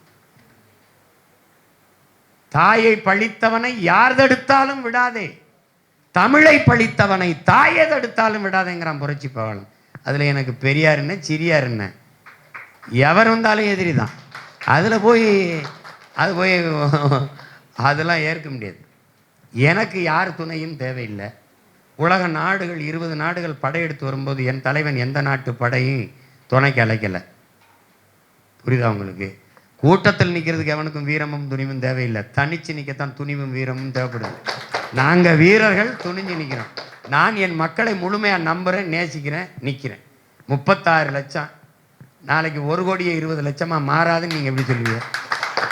4.5 லட்சத்திலிருந்து 36 லட்சத்துக்கு வந்தவன் இந்த 36 லட்சத்தை 76 லட்சம் 66 லட்சமாக உயர்த்த முடியாதா என்ன? இந்தியாவை யார் ஆள்றது? அது மோடியா ராகுலா? அதிலேயே என்ன தேர்ந்த மக்கள் தமிழ்நாட்டை யார் ஆள்றதுன்னு தன் மகனை இந்த வாட்டி நிராகரிக்க மாட்டான். பார்க்கத்தானே போறீங்க. நீங்க இந்த கேள்வியை கேட்டது தப்பு அப்படின்னு ஒரு நாள் உணர்வீங்க. அடுத்து கிறிஸ்துவ மக்கள் திராவிட முன்னேற்ற கழகத்தை ஆதரிக்கிறார்கள் ஒரு குற்றச்சாட்டு வைக்கிறீங்க. ஆனா உங்களை ஆதரிக்கிறதுக்கு நீங்க என்ன பண்ண போறீங்க என்பதை நீங்க எத்தனை தடவை உங்களுக்குன்னு கிறிஸ்தவர்களுக்குன்னு தனியா ஒண்ணு பண்ணணுமா என்ன? அப்படி கிடையாது. கிறிஸ்தவர்கள் இல்லை, நான் உங்ககிட்ட கேட்க கிறிஸ்தவர்களுக்கு என்று என்ன தேவை இருக்கு சொல்லுங்க. அதை சொல்லுங்க, செஞ்சுக்கோ. ஒன்று சொல்லுங்க. சரி, பைபிள் எரிக்கப்படுது, இடிக்கப்படுது, யாரோட ஆட்சியில்? நான் கேட்கறதுக்கு பதில் சொல்லுங்க. நான் கேட்க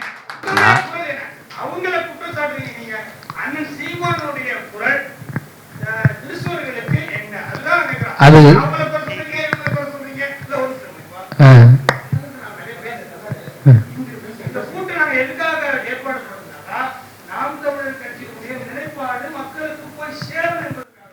இப்ப நீங்க கேட்டீங்க, நான் பதில் சொல்லணும்னா உட்காருங்க சார். கிறிஸ்தவ மக்களுக்கு இடையூறு வரும்போது எந்த இடத்தில் அந்த களத்தில் நாம் தமிழர் கட்சி நிக்கல? எந்த இடத்தில் அந்த மக்களுக்காக குரல் கொடுக்கல? இருங்க, புனித வெள்ளிக்கு நீ விடுமுறை விடுங்கிறத என்னையை தவிர எவனுமே பேசல. எல்லாத்திற்கும் நாங்கள் மக்களோடு நிற்கிறோம். எங்களுக்கு அதுல இஸ்லாம் கிறிஸ்தவம் இந்துன்னு மதம் பிரித்து பார்க்கறது இல்லை. மொத்தமாகவே நாடு மக்களின் நலன் பார்த்து தான் நாங்கள் இயங்குகிறோம். அதில் கிறிஸ்தவ மக்களுக்கு நீங்கள் எனக்கு வாக்கே செலுத்தாமல் அதிகாரமற்ற எளிய மகனாக வச்சுக்கிட்டு நீ வந்தால் என்ன செய்வாய் என்று கேட்குறீங்க. ஆனால் வந்து ஒன்றுமே நீங்கள் சொல்கிற பைபிளை எரிக்கிறான், கோயிலை இடிக்கிறான், அந்த இடிக்க அனுமதித்தவன் பைபிளை எரிக்க அனுமதித்தவனுக்கு திருப்பி அதிகாரத்தை கொடுத்துட்டு நீ வந்தால் என்ன செய்வீங்கிறீங்க. இது போன்ற எந்த செயலும் வராமல் நான் தடுப்பேன். இந்த மக்களை வேற அரணா நின்று பாதுகாப்பேன்.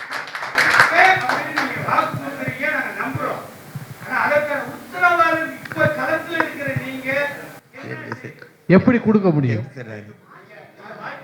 நீங்க வாய்ப்பு கொடுத்தாதானே செய்ய முடியும்.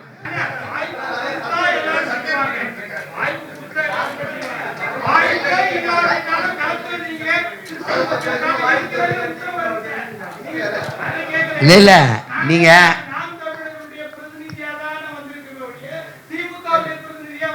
இல்ல, நான் சொல்றேன், இந்த கிறிஸ்தவ மக்களுக்கு ஏற்பட்ட எல்லா இடையூறுகளிலும் அந்த மக்களோடு போய் மக்களோடு அவர்களுக்கு பாதுகாப்பாக நான் நின்றுருக்கேன்.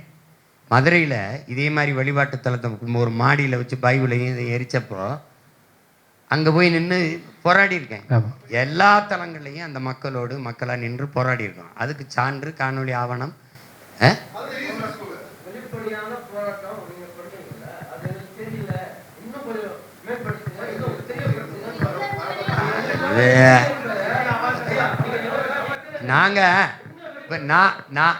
நாங்கள் வந்து போராடுறத வந்து ஊடகங்கள் வாயிலாக தான் உங்களுக்கு வந்து சேர்க்கணும். அது பெரிய ஊடகங்கள் செய்கிறதில்ல. வலையொலிகள் இது இருக்கிறது தான் காட்டுது. அதை நீங்கள் அதிகமாக தேடி பார்க்கறதில்ல. ஆனால் நீங்கள் கடந்த காலத்தில் நீங்கள் உங்களுடைய எண்களை கொடுங்க. நாங்கள் எந்தெந்த இடங்களெல்லாம் இந்த கிறிஸ்தவ மக்களுக்கு இன்னல் வந்தபோது போராடி இருக்கோங்கிறத எடுத்து அனுப்புகிறோம். பாருங்கள், நீங்கள் எந்த இடையூறாக இருந்தாலும் நாங்கள் களத்தில் மக்களுக்கு வந்து அந்த இடையூறை தடுத்து போராடுவோம், காத்து போராடுவோம். அதுக்கு அந்த உறுதியை தர முடியும். அவ்வளோதான் தர முடியும். நீங்கள் அதுக்கு என்னென்ன செய்வீங்க அப்படின்னா, வேணா நீங்கள் பெரிதும் நேசிக்கிற நீங்கள் போற்றுகிற இறைமகன் இயேசு மேலே உறுதிட்டு சொல்கிறேன். நாங்கள் வந்து பேராரனா நின்று இந்த மக்களுக்கு நிற்போம். இவர்களைப் போல வாக்கை பெற்றுட்டு அந்த மக்களை வக்கற்றவர்களாக நிறுத்த மாட்டோம். போதுமா? சரி, நன்றி நன்றி நன்றி நன்றி நன்றி நன்றி நன்றி நன்றி. சரியான வார்த்தை. குறிப்பாக நம்ம நாகர்கோயிலில் கொஞ்சம் கவனிங்க. நாகர்கோயிலில் அண்ணன் சேவியர் அவருடைய கொலை, அந்த கொலையில் நீங்கள் இந்த ஏன் சாத்தானின் பிள்ளைகள்னு சொன்னீங்க, கேட்டீங்க. ஆமாம். அதாவது அநீதியை எதிர்த்து போராட வேண்டிய மக்கள், அநீதிக்கு எதிராக நிற்க வேண்டிய மக்கள், அநீதின்னு தெரிஞ்சும் தொடர்ச்சியாக ஒரு முறை சகிக்கலாம், இருமுறை சகிக்கலாம். ஆனால் தொடர்ந்து தொடர்ந்து தொடர்ந்து அந்த தீமையை செய்கிறவனுக்கே துணை நிற்பது எப்படி ஏற்பது? இப்போ மதுவை விற்பது, ஒரு சாத்தானின் செயல்களை எல்லாம் பட்டியலிடுங்க. இல்லை, நான் சொல்றேன் தந்தையா, நான் ஒரு குடிமகனா கேட்கிறேன். சாத்தானின் செயல்கள், இது பேய் பிசாசு தீமையின் செயல்கள்னு ஒன்று சொல்லுங்க. மது விற்பது, கொலை செய்வது, ஊழல் லஞ்சம் பெறுவது, விபச்சாரம் செய்வது, அடுத்தவர் நிலத்தை அபகரிப்பது, வாக்குக்கு பணம், இதில் போய் சொல்லுவது, இதெல்லாம் இந்த மாதிரி எல்லாத்தையும் செய்கிறது இந்த திமுக ஆட்சி, இந்த அதிமுக ஆட்சியா இல்லையா? கேட்கறதுக்கு பதில் சொல்லுங்க. இது சாத்தானின் வேலையா இல்லையா? அப்ப இறைவனை வழிபடுகிற இறை மக்கள் சாத்தானின் செயலுக்கு துணை நிற்பது, நீங்க இறை மக்களாக இருக்கிற இறை மகன் இயேசுவையும் இறை தூதர் நபிகளினுடைய வழியை பின்பற்றுகிற நீங்கள் சாத்தானின் பிள்ளைகள் மாதிரி இந்த சாத்தான்களில் செய்கிற வேலைக்கே துணை நிற்கிறீர்களேன்னு சொல்லதான் நான் வந்தேன்.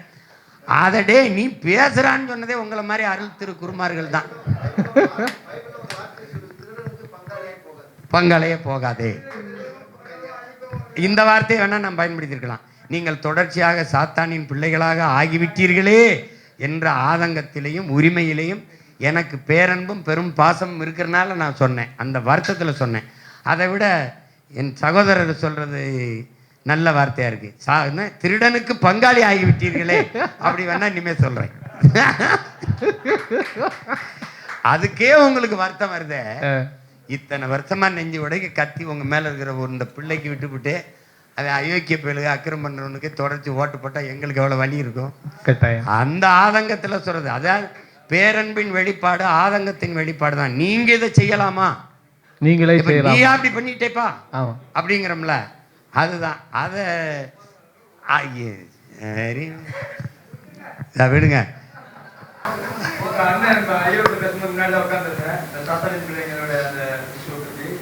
ஆனால் சர்ச்சில் வந்து ஒவ்வொரு ஞாயிற்றுக்கிழமையும், இது கேள்வி இல்லை, என்னுடைய கருத்து புரிதல் இல்லாதவங்களுக்கு என்டர்டெயின்மெண்ட் சொல்கிறேன். சாத்தானின் பிள்ளைகளாகிட்டு இந்த ஆதங்கத்தில் சொன்னாருடைய சர்ச்சில் நீங்கள் ஒவ்வொரு ஞாயிற்றுக்கிழமையும் பாதிரியார் சொல்றது பிள்ளைங்க சேர்க்கையும் சாத்தானின் பிள்ளைங்க எவ்வளோ வஞ்சிச்சிருக்கீங்க. அப்போ யாரும் ஊடகங்கள் வந்து இதை பற்றி சொல்றதில்லை. மசூதியில் போனாலுமே அவங்க வந்து சாத்தானின் பிள்ளைகளாகிட்டு மற்றவர் வந்து எவ்வளோ சாடியிருக்காங்க. அப்போ எதுவுமே ஒன்றும் இந்த இஷ்யூலாம் ஆகல. அண்ணன் சொல்றத ஐயா ரெண்டாவது பண்ண சொன்ன மாதிரி அது மக்களுக்கு வந்து அது ஒரு பெரிய பொருட்டா இருக்காது. இதை பிரச்சனையை ஆக்கி இதை ஒரு காரணமாக்கி பாருங்கள், நீங்கள் இவனுக்கு ஓட்டு போடாதீர்கள்னு சொல்ல வேண்டிய வேலை உண்மையிலே சாத்தான்களுக்கு தேவைப்படுது. யாரு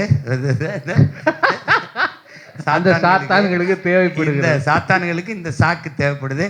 அதை எடுத்துக்கிட்டு பாருங்கள் எப்படி பேசி விட்டார்கள் பாருங்க. சாத்தானின் பிள்ளைகள்னு நான் சொல்லலை, சாத்தானின் பிள்ளைகளா ஆயிட்டீங்களேங்கிற ஆதங்கத்தை வெளிப்படுத்தினேன்.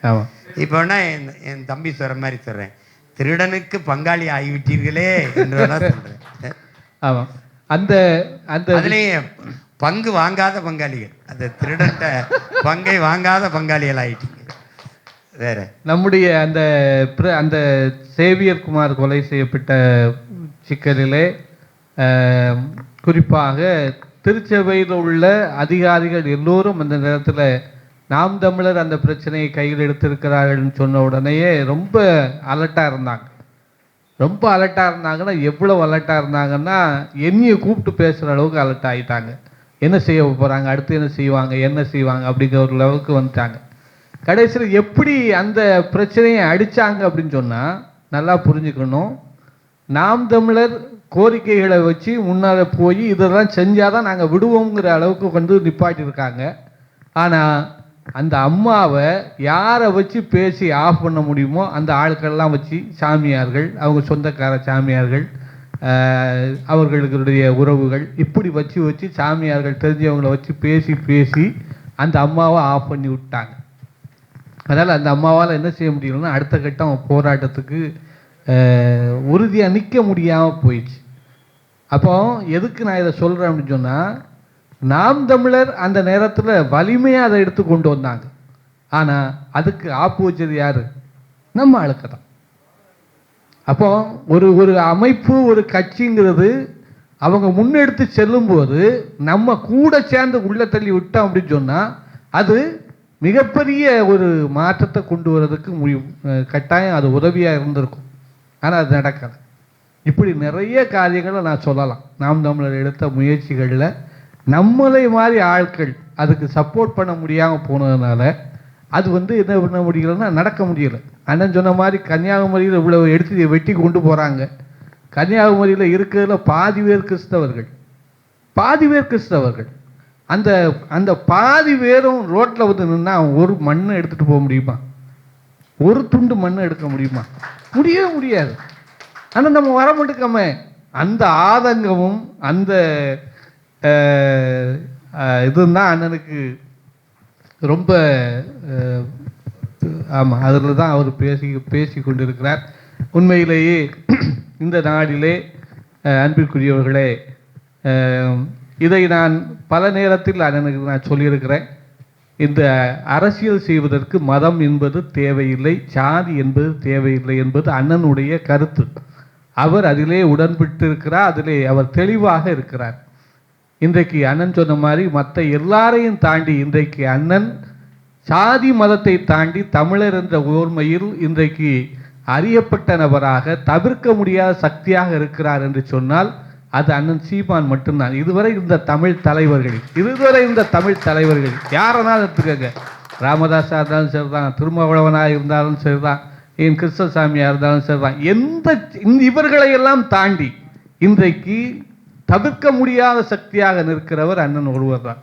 அதனால தான் என்னன்னா, அண்ணே இந்த சக்தி நமக்கு அதிகரிக்க வேண்டும் என்று சொன்னால் கிறிஸ்தவர்களும் அவர்கள் நம்ம சொல்ற மாதிரி நல்ல மக்கள் தான், நம்ம குறை சொல்வதற்கு இல்லை, நல்ல மக்கள் தான். ஆனால் அவர்களுக்கு இருக்கிற புரிதல்கள், தவறான புரிதல்களை நாம் சரி செய்தோம் என்று சொன்னால் அது நன்றாக இருக்கும். அதற்காக நீங்கள் வரணும், வந்து எங்களுடைய கேள்விக்கு பதில் சொல்லணும் என்று சொன்னபோது நான் வருகிறேன், வந்து பேசுகிறேன் என்று அண்ணன் அவர்கள் இந்த நாளிலே வந்து நமக்காக நேரம் ஒதுக்கி நம்ம கேட்ட கேள்விக்கெல்லாம் ரொம்ப பொறுமையாக பதில் சொல்லி, நேற்று நம்ம களஞ்சி அண்ணனும் முத்துப்பாண்டி அண்ணனும் நாங்கள்லாம் வழக்கு விஷயமாக கூடியிருந்தோம். அப்பொழுது நான் சொன்னேன், நாளைக்கு அண்ணன்கிட்ட இந்த நிகழ்ச்சி நடக்கிறதுன்னு சொன்னேன். அப்போ பேசிக்கிட்டு இருக்கும்போது தான் சொன்னாங்க, அப்போ கேள்விகள்லாம் எப்படி அப்படின்னு. இல்லை, அந்த ஸ்பாட்டில் எழுதி கொடுப்பாங்க, நம்ம கொடுக்க வைப்போம். அப்போ அதில் பக்கத்தில் இருந்த ஒரு நண்பர் ஒருத்தர் சொன்னார், அண்ணன் சீமான் எந்த கேள்வியை நீ எப்படி கேட்டாலும் பதில் சொல்லுவார், டோன்ட் வரி பி ஹாப்பி அப்படின்னாரு. அந்த அளவுக்கு இன்றைக்கு அவருடைய புலமையும் சரி, அவருடைய திறமையும் சரி, இன்றைக்கு அவருடைய பொறுமையும் சரி இன்றைக்கு வளர்ந்திருக்கிறது. உண்மையிலேயே நாங்கள் அதை நினைத்து உண்மையிலே மகிழ்ச்சி அடைகின்றோம். அண்ணன் அவர்கள் வந்து இந்த நாட்களிலே இந்த கேள்விகளுக்கு பதில் தந்திருக்கிறார்கள். அதனால் அன்புக்குரிய கிறித்தவ உறவுகளே, உங்களை எல்லோரையும் நான் கெஞ்சி கேட்கின்ற ஒரே ஒரு விடயம் இது மட்டும்தான். மொழி வழி தேசிய இன அரசியல் மட்டும்தான் RSSஐ தோற்கடிக்கும். மொழி வழி தேசிய இன அரசியல் மட்டும்தான் இந்தியாவை காப்பாற்றும்.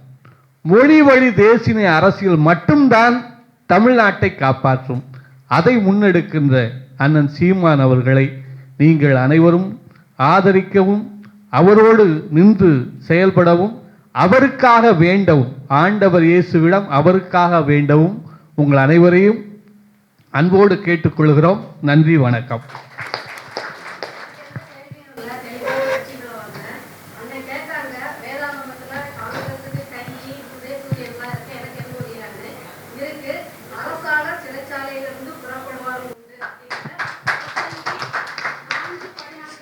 அவர் நேரடியாக என்னையே சொல்லிட்டார். சிறைச்சாலையிலிருந்து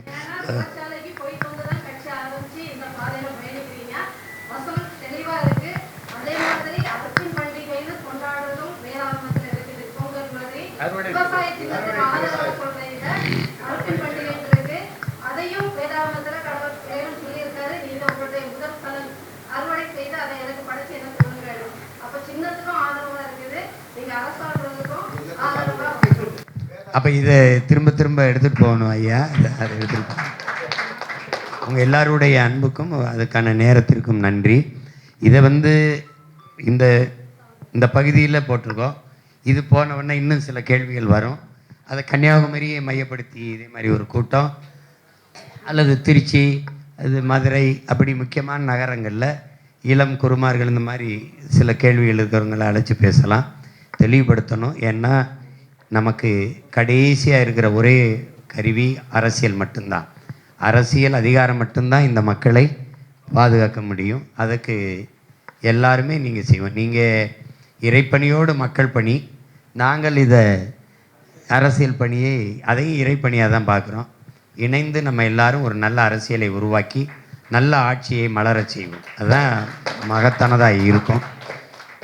அது வருங்காலங்களில் இன்னும் பல இடங்களில் கூடி கூடி பேசுவோம். நம்மளுடைய ஐயங்களை எல்லாம் தெளிவுபடுத்தி கொண்டு நடப்போம். ஒன்றும் பெரிய இது இல்லை. இதை செய்யுங்கன்னா செய்ய போகிறோம், இது செய்யாதீங்க, இது சரியாக வராதுன்னா செய்யாது இருக்க போகிறோம். ஆனால் கூட்டணி மட்டும் யாரோடும் சேர சொல்லிடாதீங்க, அது செய்ய முடியும். அதாவது முதல் நிகழ்வு தலைமைச் செயலகத்துக்கு எதிராக நடந்திருக்கிறது. ஆகவே நாம் விரைவில் தலைமை செயலகத்துக்கு செல்வோம்.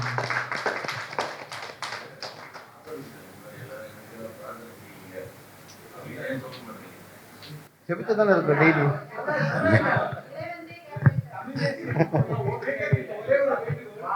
நிறைய இடங்கள்ல நாம நிறைய போராடி தான் மக்களை கொண்டு வந்துருக்கோம். ஆனா ரொம்ப போற போக்குல இவங்களுக்கு ஓட்டு போடாதீங்கன்னு சொல்ற தைரியத்தை யார் கொடுத்தது? இனி வரக்கூடிய எலெக்ஷன்லயாவது இந்த மாதிரி குறிப்பிட்டு நாம் தமிழருக்கு ஓட்டு போடாதீங்கன்னு எந்த ஒரு திருச்சபையுடைய எந்த ஒரு சட்டத்திலையும் வராத மாதிரி பாத்துக்கிறது ஒரு மிகப்பெரிய வேலையா இருக்கும். இல்லை, அதை நீங்கள் சொல்கிறது அதுதான் நமக்கு இருக்கிற வழி. எனக்கு என்னென்னா, நீங்கள் இவருக்கு ஓட்டு போடுங்கன்னு சொல்லிட்டு போங்க.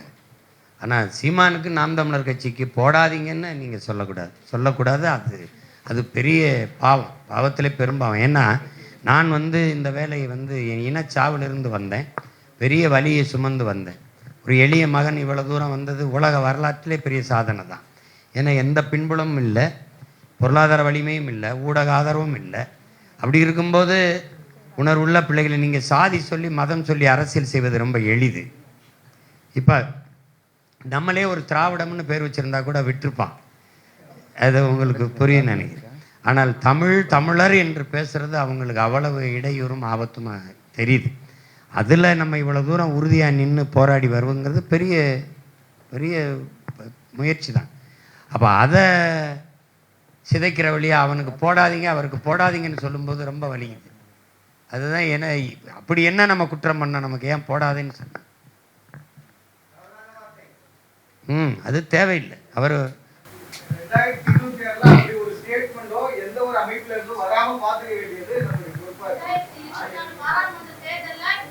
நாங்கள் வந்து இயக்கம் சார்ந்து ஒவ்வொரு சர்ச்சுக்கு லெட்டர் அனுப்பியாச்சு. எங்கேயும் வாசித்தா திருச்சி அங்கே சர்ச்சில் நின்று நாங்கள் வந்து ப்ளக்கார்டு பிடிப்போம்னு சொன்னதுனால எந்த சர்ச்சிலையும் மறை மாவட்டத்திலையும் இதை அறிவிக்கலை. 2024 பாராளுமன்ற தேர்தலில் நாம் தமிழர் கட்சி குறித்தோ இந்த இது போடுங்கன்னு சொல்லி அவங்க அறிக்கை தெரிவிக்கலை.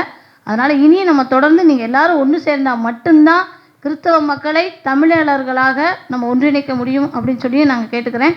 இறுதியாக வந்து லூக்கா நற்செய்தியில் 7 நேற்று எனக்கு ஒருத்தர் சொல்லியிருந்தார், மானிட மகனுக்கு எதிராக ஏதாவது ஒரு வார்த்தை சொல்லிவிட்டவரும் மன்னிக்கப்படுவார், ஆனால் தூய ஆவியாளரை பரிந்துரைப்பவர் மன்னிப்பு பெற மாட்டார். அந்த வகையிலே தூய ஆவியால் இட்லி வேகுமா என்று கேட்ட கலைஞர் கருணாநிதி மட்டும்தான் மன்னிக்கப்பட மாட்டார், தவிர அண்ணன் செந்தமிழன் சீமான் அவர்களை சவுலாக இருந்து பவுலாக மாறிய ஒரு இறைவாக்கினராக ஏற்றுக்கொள்வோம் என்று சொல்கிறேன். நன்றி. மகிழ்ச்சி. எல்லாருக்கும் உங்களுடைய அன்புக்கும் இந்த உறவான இந்த ஒன்று கூடலுக்கும் என்னுடைய நன்றியும் வணக்கமும். மறுபடியும் இன்னொரு நல்வேளையில் நம்ம கூடுவோம். தற்பொழுது நன்றியுரை அண்ணன் வெற்றி தமிழர். தமிழ்நாட்டு அரசியலில் எந்த ஒரு அரசியல் தலைவரையும் நிற்க வச்சு கேள்வி கேட்க முடியாது. இவ்வளவு நேரம் நிற்க வச்சு இதற்கு ஒரு சிறந்த எடுத்துக்காட்டாக